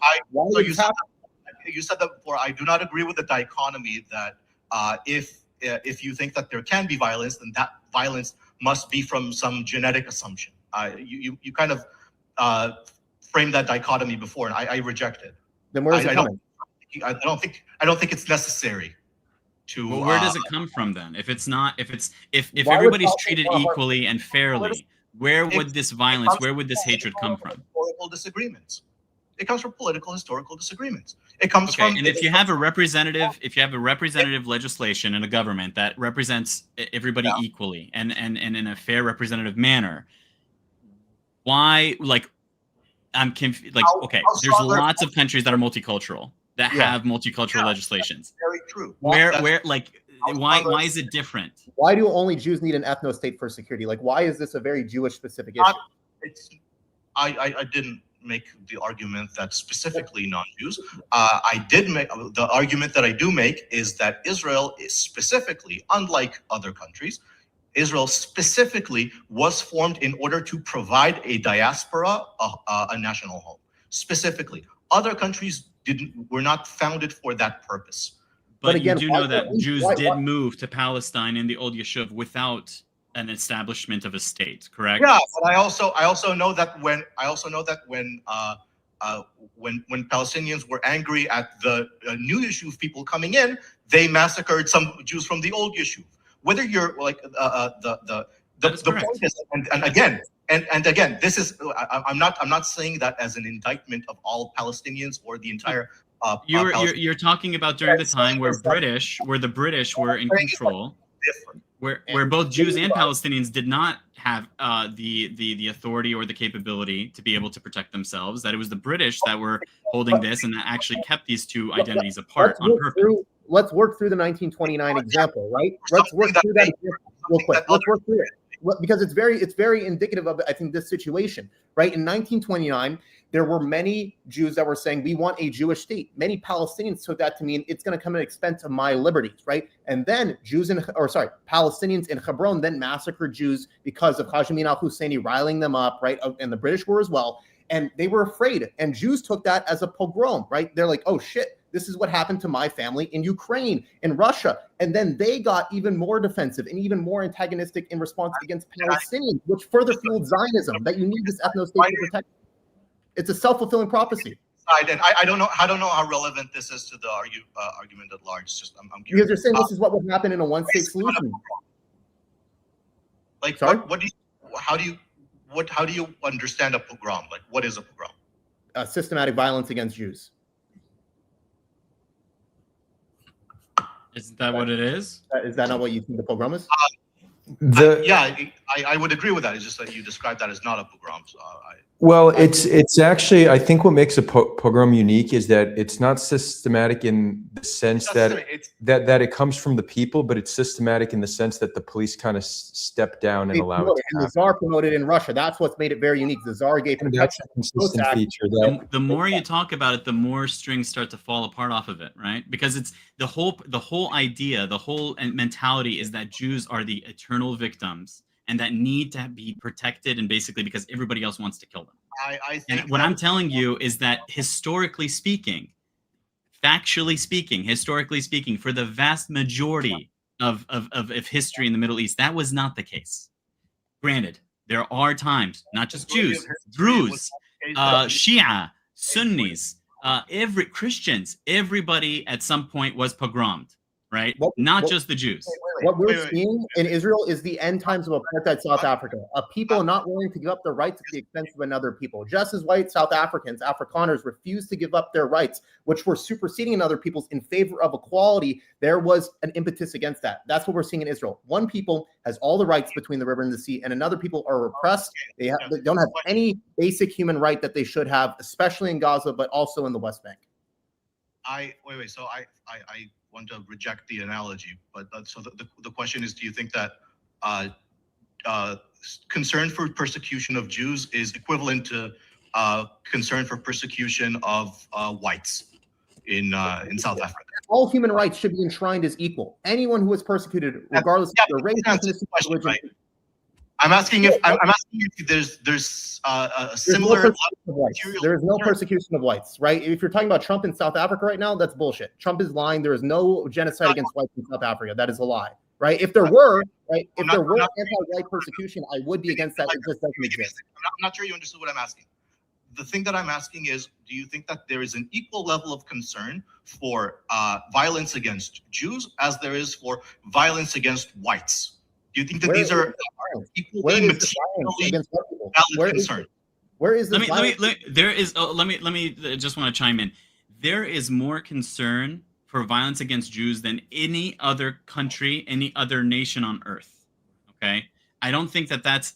There are more Holocaust museums in every city on the planet than anything about any other major massacre or apartheid or oppression of one people against another.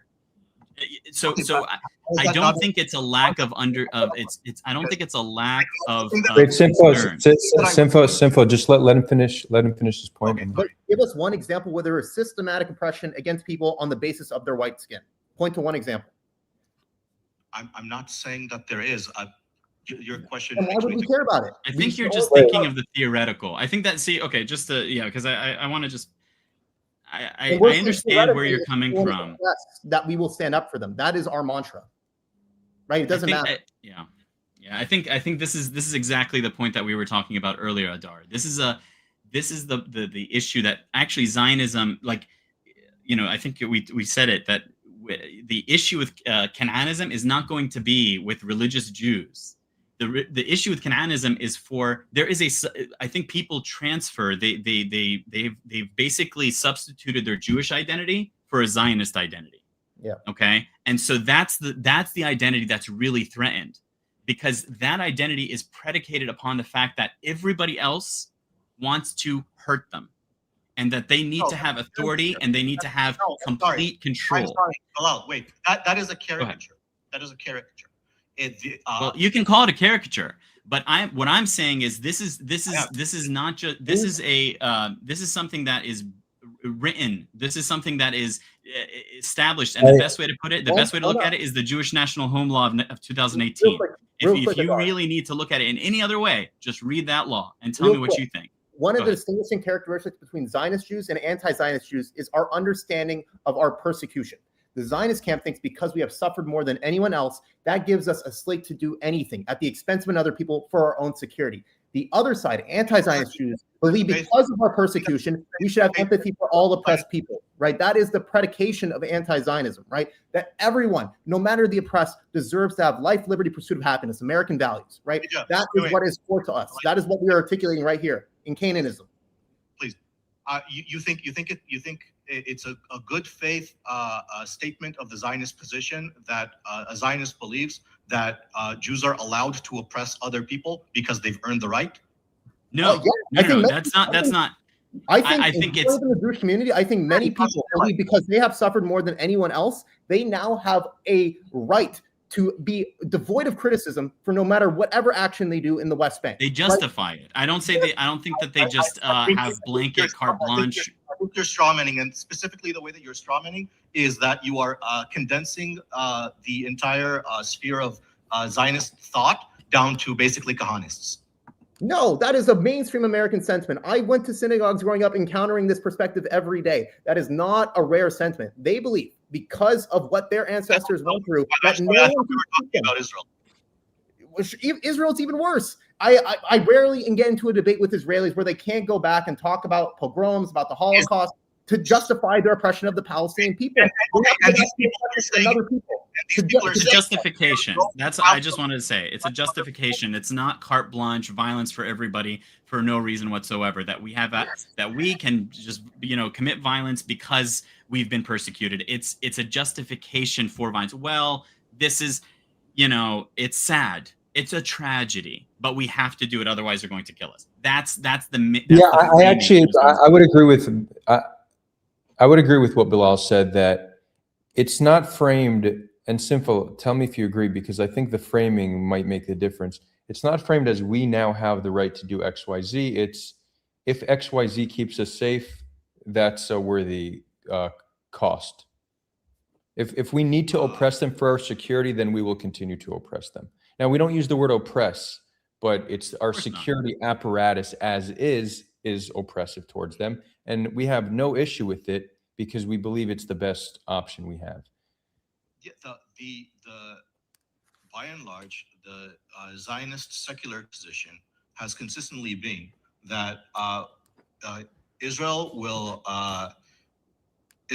be as militant as necessary to protect Israel. And in the late 90s, that was considered just being just like being strong enough and holding out until you get a two-state solution. That was what the majority of Israelis wanted. That's why they voted for Rabin, and after Rabin was killed, that's why they voted for Barak, who sold the exact who sold actually probably, depending on your interpretation, a stronger version of what Rabin was selling. And when that fell through, the Zionist secular majority of Israel still wanted to get out of the West Bank because and that is evidenced by voting for Olmert, who ran as a platform on pulling out of the West Bank. The bilateral plan failed. Israel still wanted, by and large, the Israeli polity still wanted out of the West Bank, and so they went for the unilateral option, and that collapsed because of violence. Who killed Rabin? Wait, before Who that, assassinated Rabin? Why does that speak to my Why point? does it matter? Because it shows that the idea, the Zionist idea, the leftist Zionist secular Zionism it does not fulfill Jewish historical aspirations to the land. What I'm saying is, as a Palestinian, I understand those aspirations, and I understand why Jews would want to live in the West Bank. Of course, it was doomed to fail because Zionism separates, whether you like it or not. It is a separation of identity between what is Jewish and what is this secular Zionist mentality of the problem and the reason that I said, sorry, the reason that I asked why it's relevant to what I said is that Barak was voted in after Rabin was assassinated. The major Israeli polity still wanted a two-state solution after Rabin was killed. So why is bringing him up relevant to my point, which is that this is not what Zionism wanted. This is what Zionism was pushed to. So no, I think but for Olmert was effectively elected to pull out of the West Bank. That's what you said, correct? Barak. It was a part of his political platform, which was adopted from an expansion of Sharon's disengagement. So why did the number of settlers increase by nearly 100,000 under Olmert's watch? Why did that happen? Because a few months after he got into office, Hamas attacked from territory that Israel ceded, and Hezbollah attacked from territory Israel ceded. Why does that matter to the West Bank? Why not put back Gush Katif in Gaza if that's your issue? Why expand settlers in the West Bank? The argument was that pulling out of these territories is not only demographically the correct thing to do, it will also increase Israeli security. And these are two very strong counterindications that happen at the same time. Hezbollah attacked from territory that Israel pulled out of in Jordan, and contemporaneously, Hamas attacked from Gaza, which Israel recently pulled out of as well. These killed the idea politically in the Israeli political sphere. It killed the idea that Israel can pull out of a territory and be rewarded with peace. It killed that political thought. It killed that movement, and it didn't happen. So you expect when you occupy a piece of land, we'll talk about Lebanon since you mentioned Lebanon. You occupy Lebanon for 20 plus years, establish proxy, basically a proxy South Lebanese army that is incredibly authoritarian, and back them up and do all this, and then you back out and you hope that everybody there is going to just be hunky dory and happy. And just, okay, yeah, let bygones be bygones. Same thing with Gaza. We don't have to talk about the massacres, 1956, Rafah, 1956 in Khan Yunis. The level of, like, this is not something that, I swear, I feel like sometimes when we talk about these things, it tends to go into an idea. I'm sorry, I keep attacking Israel. We're not talking about talking, right? We're not talking about talking. We're not talking about Hamas demanding some truth and reconciliation. We're talking about Hamas attacking Israel from territory that it ceded. This is a very dry strategic analysis. There's no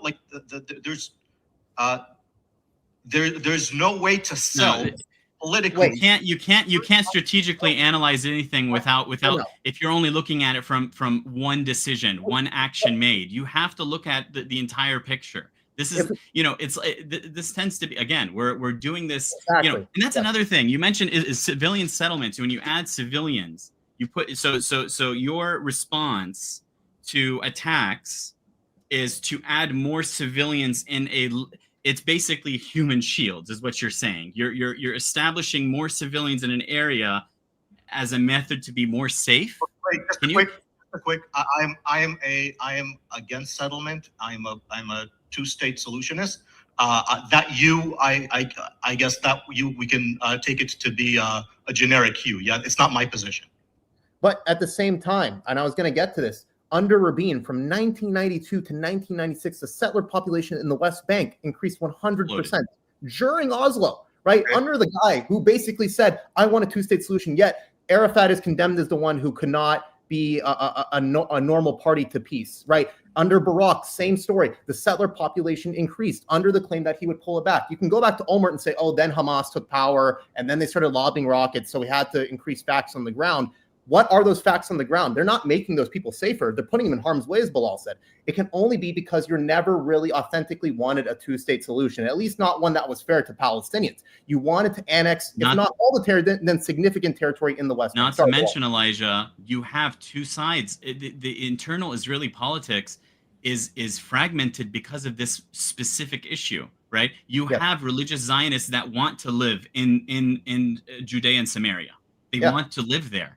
And so, obviously, I'm sorry, I forgot the caller's name. He is a liberal. He said it himself, an atheist Zionist that doesn't have that affinity. And so, so of course, for him, it's.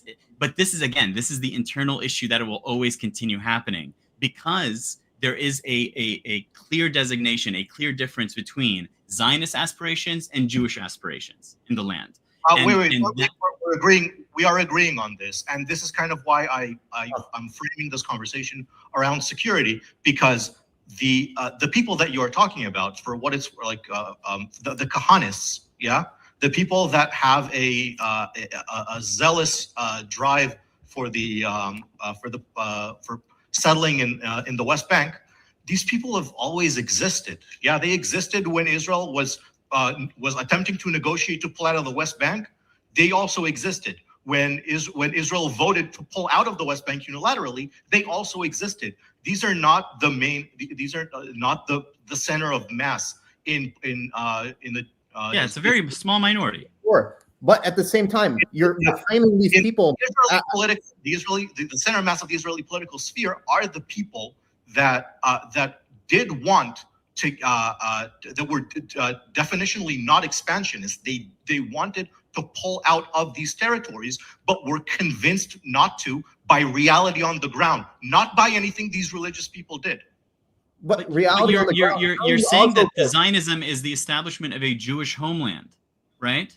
So how do you establish a Jewish homeland or want to have a safe haven for Jews and a Jewish homeland, but also not guaranteeing the aspirations of the Jewish people that want to live there? It's backward. It's like it doesn't make any sense. It's solely defined on demographic lines, right? A Jewish state doesn't mean anything necessarily in Jewish values and Jewish culture, or Jewish history. It's just demographics, right? You being an atheist is perfect for that, right? You're an ethnic Jew, right? You might not be religious, you might not imbibe the culture, but you adding to the demographic nature of Israel, majority demographic nature over Palestinians in the land, is exactly what Zionism, since its inception, has been founded on. Ben Gurion, Jabotinsky, they all talk about the need for transfer and the need for a demographic majority.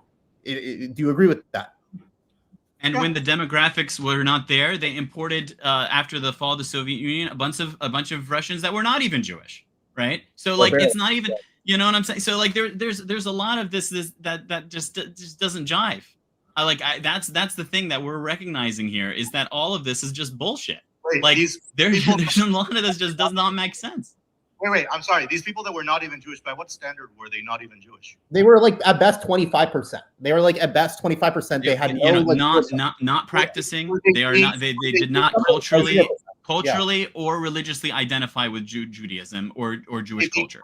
I will admit, the Soviet Union has their ills in producing that, right? 100%. 100%, right? But like one of the funniest things to kind of give it a lighter, I know we're getting really like there's something. Give me like ahead. as an Israeli. Let me do my as an Israeli, okay?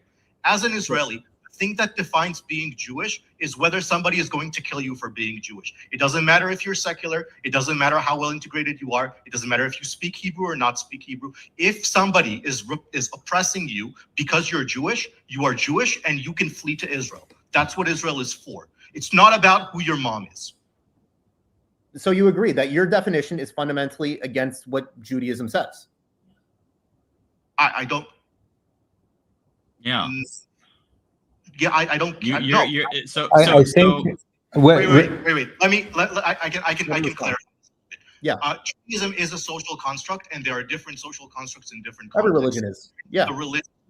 There is the religious social construct of what it is to be Jewish, and there is the larger international social construct of what it is to be Jewish. If you fall under either of those, you're going to be Jewish. Well, historically, Judaism in the original sense, right? It was a tribal identity. It was a tribal identity that was initially actually patrilineal. That was at the time of Moses, it passed through the father. During the Greek and Roman occupation, because of rapes by the Greeks and Romans, it transitioned to matrilineal because you can track who the mother is. But it was always tribal, right? Tribes typically have a paternal descent law or a maternal descent law, and we are a maternal group. And that was historically what became enshrined and codified and canonized within religious Judaism. It was just giving religious language to a tribal construct. But the definition you're giving is something only relevant, I would say, in the Israeli context, and it's relatively recent. No rabbi, I think, would agree with what your assessment is. And I think many Israelis would agree, actually, with your assessment. No rabbi would. Sorry? I don't recognize the rabbi as being the authority on what is Jewish. I'm Jewish, and I can make an observation. The definition they have kept for 2,000 years is why you are Jewish, right? By acknowledging that it's passed matrilineally, right? So your mother's going way, way, way back has been Jew since time immemorial, right? That definition, which has been kept by the rabbis, is that's the reason why there's even a connection to Palestine in the first place. You're making a religious argument to an atheist. I'm asking you, like, why? It's not religious. Wait, guys, I do want to start wrapping this stream up. We can continue it in Discord, but I also know in 3 hours you guys are hosting another session. That's true. That is either true. on Discord or for the community. Yeah. But maybe you guys do want to come in for a little bit just to talk to some people. I think we can make this a debate we host on the Zoom later. How about that? We can make this last conversation a centerpiece of that conversation. I don't know. But I do have an early day. Okay, Gotcha. okay. Time zone's tough, but Simfo, the concerns he's bringing up about security is going to be by far the most common objection that Israelis give to this plan. So that's why I think it's very important to hear this. And also, Simfo is not, he's a moderate in Israeli society and probably left of the average Israeli. So he's not some extremist coming on and representing a fringe position. He's representing a very mainstream position. So I think it's important I think he represents Tel Aviv. I think he represents Tel Aviv perfectly. If I had to encapsulate no, but not just, it's not, this is not a secular Zionist thing. What he's saying will speak to religious Zionists as well. There's no doubt about that. I think a lot of religious Zionists would be would not agree with that, right? If a religious Zionist would I think more religious Zionists are upset with atheist Israelis and atheist Zionists than they are with Palestinians. They see LGBTQ I'm telling you, it's not true. I would be very surprised if you. I mean, it's pretty obvious in terms of the way that that religious Zionists treat even non-religious Jews. Okay, it's pretty clear. But I mean, there's a lot of data to support this. I mean, there's certainly tension between religious Zionists and secular Zionists, although not even that much. The most tension is between ultra-Orthodox and secular. But if you look at public opinion in Israel, how they feel about Palestinians, it's worlds apart in their negative sentiment than they feel about any Jew. So I don't think. It's very important to have an accurate understanding of the population, right? Currently, the sentiment is by far the worst. Between other Jews, it's amazing relative to how they feel about Palestinians. I agree with that. I think after well, I shouldn't say after. I think it existed before October 7th, but definitely after October 7th, the polls that have been released saying 70% of Israeli Jews, right, and that's not discriminating based on secular religious, want a biblical type destruction of their enemies, right? That's, yeah. I think that the hatred of Palestinians is ubiquitous, right? And I think that definitely needs to be acknowledged. I think that there are tensions, and I think they are growing. Like, for example, in the West Bank, I was there during a PIJ rocket attack. I was living on a Palestinian farm, and I actually engaged with settlers who said they were happy about it, right? Which was crazy to me. I'm like, why are you happy about this? They said, oh, because they're killing gays in Tel Aviv. And I'm like, what the heck? So that sentiment did exist, but I think it's grown. But I think hating Palestinians is still centralized. That is the main issue. That is it's the other. And if Palestinians are gone, by the way, the first people that are going, that country will eat each other up. 100%. Can you just a quick question on that anecdote? Was that a I'm happy that I'm happy that it's happening because like they're gay and I want them to die, or Yes. I'm happy that it's happening because they're like limp-listed lefties and they're getting a little dose of reality and they're going to align with our position? No, it was homosexuality. The main issue was homosexuality. Okay. Yeah, it's sad. I was shocked by it too, but it's apparently a growing sentiment, but not an unknown sentiment in the West Bank among settlers. I think for understandable reasons, both of you have a very like low dimension like framing of what a religious Zionist is. I think you're just like skewed towards like the very extreme of what a religious Zionist would be. But like anyone who is a Zionist and believes in God is a religious Zionist, and that includes people who are very moderate in both of those things. Sure. Yeah, you're not wrong. Yeah, you're not wrong about that. When we say religious Zionist, of course, we're using the trope of a more Orthodox styled. When Zionist. when I say religious Zionist, I'm talking about somebody that believes in the ancient homeland of the Jews, Judea and Samaria, and the biblical land of Israel as their understanding of the state. And a That's little what I more mean by religious Zionist. You're a little more than that. You're also bringing in with that they also believe in political action in order to achieve that reclaiming of these territories, right? I think that's a majority amongst Kind religious of Zionists. my issue is that I feel like very often you guys mean Kahanist, but you say Zionist. No. Kahanists are different. Kahanist wants the expulsion of every Arab from the land. That's what I think defines a Kahanist. They say no Arabs. That was Meir Kahana's primary goal. I think anyone who wants the annexation of the West Bank, which I think is above 50%, you can look at polls, it is above 50%, defines a religious Zionist, right? Because there's someone who acknowledges Judea and Samaria, that is the West Bank, is our homeland, and it's not the homeland of the Arabs. They belong in Arabia. I think that is the defining issue. Not Kahanism is something about Arabs, expelling Arabs, right? But the West Bank is different. Annexation is much more than just Kahanis. There was a poll asking both Israel Jews and Palestinians, what is your preferred resolution? And the three options were two-state solution, one state that is unequal, and a one-state solution that is equal. Yeah, an egalitarian one-state solution. And the ranking of these options by preference was the same for both groups. It was two-state solution, and then a one-state that favors their group. And then at the bottom is an egalitarian one-state solution. A poll from this year, July 2025. The people that want a one-state solution and don't don't want equal rights for Palestinians, they want Palestinians to be an unrepresented minority within Israel. That's a very different group from the people that want two states, but there are religious Zionists in both of them. According to a poll July of this year, July 2025, 40% Israelis would favor annexation of the West Bank, 10% are undecided, and 50% oppose it. So you're right, it's a slim majority who oppose it, but it's a growing sentiment, but a large segment of Israeli society does want the annexation of the West Bank. We can't define the entire annexation camp as Kahanis. The sect of the annexation camp that's Kahanis wants expulsion of all Palestinians from the land.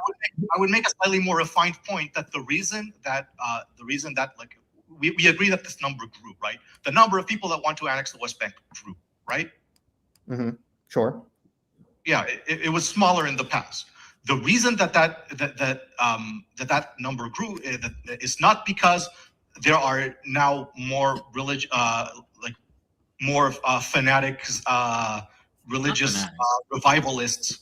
It's because there are more people who are siding with them for secular, security-minded motivations. Yeah, it's not that this group suddenly is like orders of magnitude more powerful because there's more of them. It's that the mainstream secular body of Going back to the security argument. Yes, We're back to the security argument, which is what we talked about, which is why we're saying that argument has been proven time and time again to not work, to be false.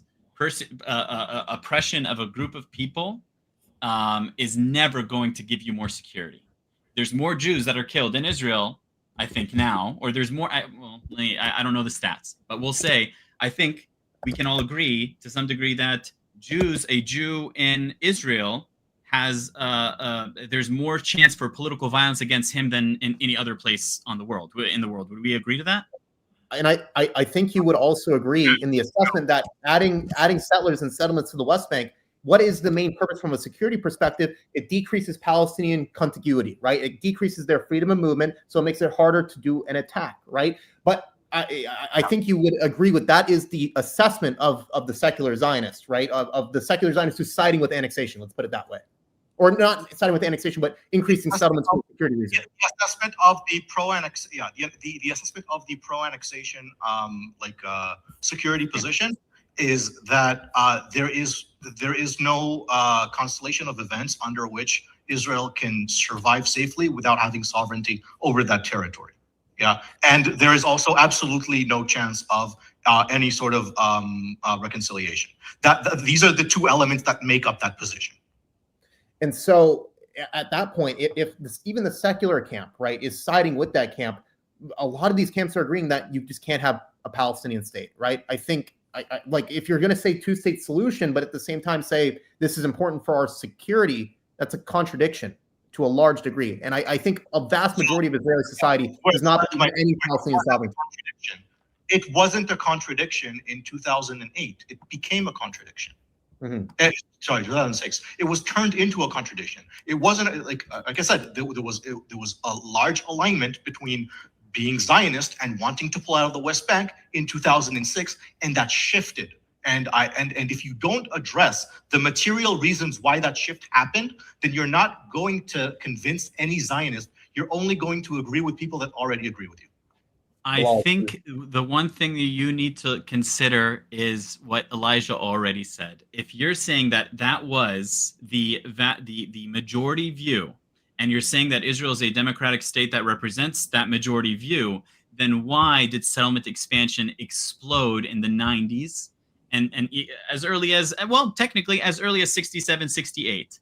Right, as soon as the occupation happened, the first Ma'ali Adumim and Givat Za'ev basically started popping up. Right, that's when they first started building out. So explain that to me, because, and then second, I have a question for you, and you don't have to answer this, but with your position, with your your worldview, your idea, if Zionists in that case, it doesn't matter if it was Palestine, right? Like if they ended up going with Uganda, you would have been okay with that as long as it keeps the place for Jews safe? If the Zionist project had succeeded in Argentina, for instance, then I would, yes. I think you're the minority. But again, the reason that you succeed is because on that specifically, I might be, but I don't think that's relevant to the argument as a whole.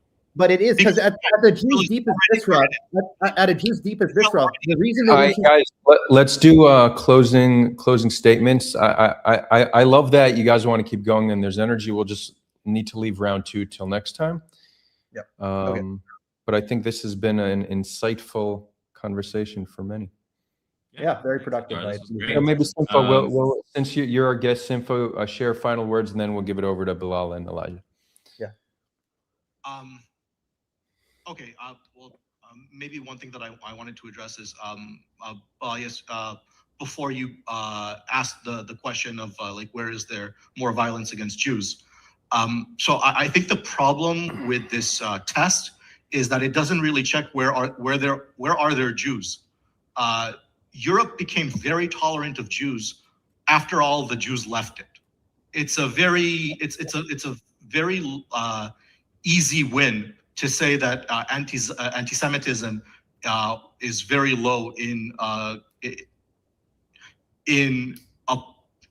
let's say the entire continent, in a continent that has a bare fraction of the number of Jews that it used to have. And sort of the same thing is true for basically everywhere. I would argue that the sort of like the Western Anglosphere, places like Australia and the US and the UK, I don't think Jews there are a diaspora. I think the diaspora is uniquely characterized by a minority of Jews that live in a place where they are not identified as members of society, but as Jews. And these places are sort of unique in that they don't function like the rest of the Jewish diaspora experience. And my point is that wherever that was the case, wherever the Jew was identified as a Jew and not as a member of society like everyone else that just happened to be of the Jewish faith, those places, their Jews didn't last very long. They all came to Israel or they died. Yeah, I mean, asking are more Jews being attacked, I don't think is capturing the point of like, where did the Jews end up? What did the map of where Jews exist, of where Jews live, look like before the 19th century, and what did it look like after the 19th century? After the 19th century, there are like two hot spots: Israel and the U.S. That wasn't the case a century before, and everyone that wasn't there either went there or died. So, like doing the analysis of like where are they attacked more? They are attacked more where Jews exist. And what we're trying to say is historically, Jews have been most attacked in Europe. You're right, there's a large propensity of Jews in Europe, but there's also a large propensity in the Middle East. When they were attacked in Europe, historically, the trend was to go to the Middle East, right? Because you're right, it wasn't perfect. It was not perfect, right? We can talk about in Yemen, the Mausa exile. In Iran, there was very discriminatory laws. But for the most part, Jews migrated to the Sunni Muslim world because they were treated much, much better. And I also agree with you on America, Australia, Canada. They are better towards Jews, but that's because they're a civic nationalism, right? In France, they're not French, right? They're their own ethnicity. So of course they're going to be different, right? In Russia, they're not Russian. So of course they're going to be different. But at least in the Middle East, in the Ottoman Empire, Jews were Ottomans for a large part, right? That like the Ottomans were composed of so many different groups. They were Ottoman dhimmis, right?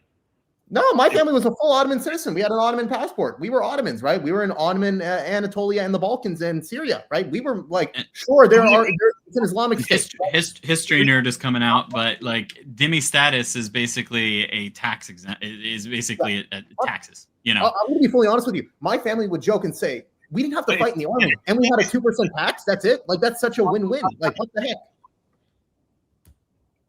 It's also not having the same legal rights, correct?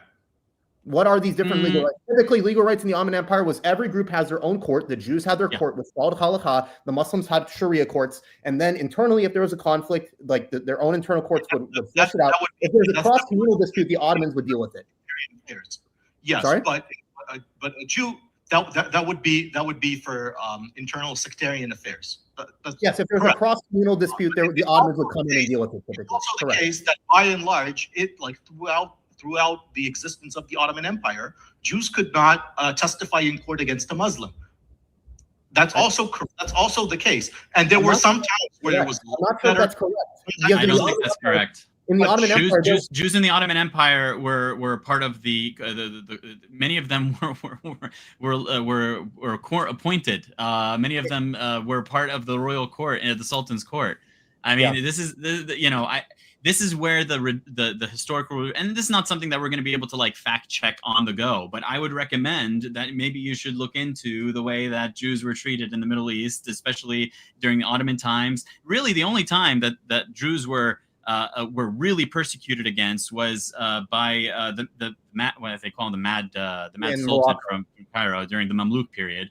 Where he literally did come and destroy the temple, and he also destroyed the Church of the Holy Sepulchre, by the way. So the guy was nuts. There's also final thoughts, guys. All right, go ahead. Yeah, Sorry, we can go on. Final thoughts. So thanks, Nico. I appreciate it. So on the question of Canaanism, I just want to end on this. I think, Adar, you gave a correct assessment. Palestinians, by and large, are much more likely to acknowledge Canaanism as a solution they like than Israelis, specifically because of the security issue. I think any solution that gives Palestinians right of return and freedom of movement and equal rights is automatically going to be beloved, much more than any other solution. But Israelis definitely need the security issue to be overturned. My message to Israelis is that the only way you will have security is through equality. Once everyone has rights, then you will have security, right? Oppression breeds violence. That is historical fact, right? When Jews were oppressed by Nazi Germany, what did we have? We had the Warsaw Ghetto Uprising. Just as Palestinians are oppressed, they produce a group like Hamas. Without oppression, Hamas would not exist. The path forward is a solution that unites us, that is predicated on equality from the river to the sea. We have to live as brothers, right? There's no one's leaving the land. No one's moving anywhere in the land, right? Unless it's a Palestinian being able to return to where their family lived prior to 1948. The only path forward is through unity, liberation, and equality for everyone between the river and the sea. And that is what we were promoting through Canaanism. Yeah, Elijah, thank you. I think you really kind of hit the nail on the head. And I just, to kind of add to it, I think as a Palestinian, as someone that's lived there, that's lived, that cross checkpoints every single day to get to school, I can tell you from a fact that Palestinians are looking to work, to live, to be able to experience their homeland just like any other person would want to experience their homeland. They want to be to have success and to be able to see a future. And until that is resolved, Palestinians will not give up their right to resist. That's just the fact. I think one of the biggest hero that I have, one of my biggest heroes, Merrick Edelman, was one of the commanders in the Jewish resistance in Warsaw, who wrote a letter to the Palestinian resistance factions in Gaza during the 2014 war, calling them his brothers, right? And I think it shows that really the idea of resistance against persecution, against oppression, is universal. When you are oppressed, you know what that feels like.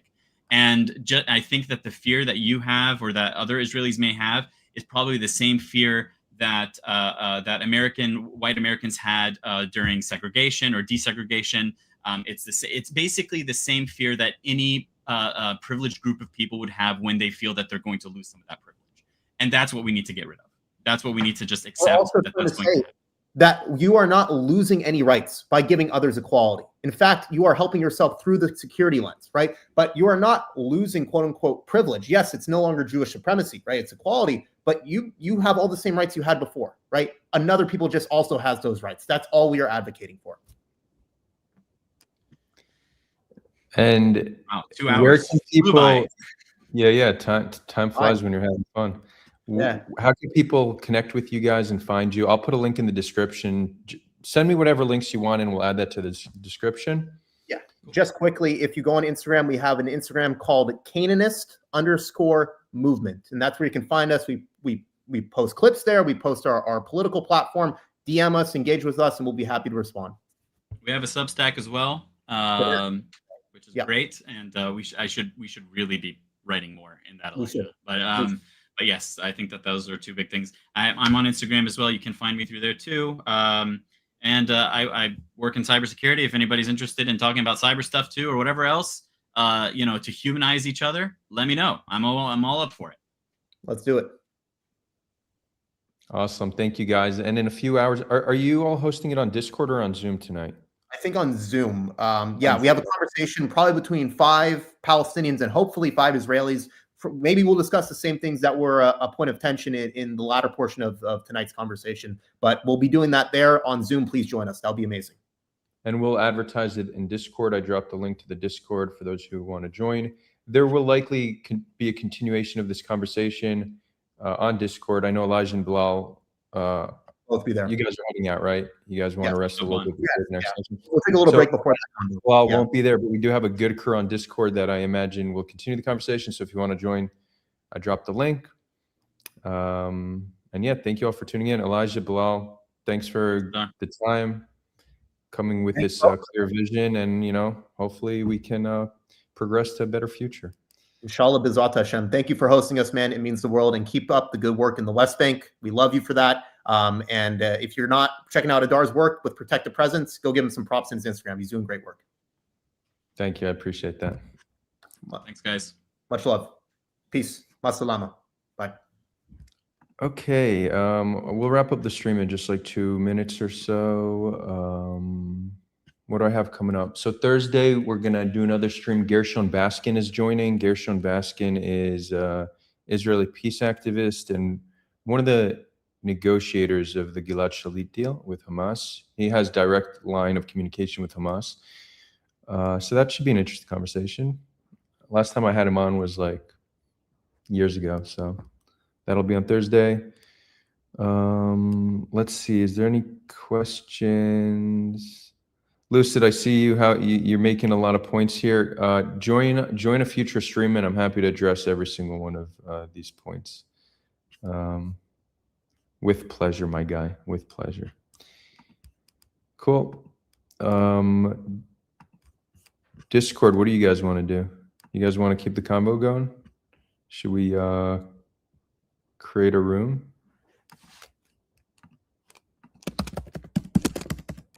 I created the chill room.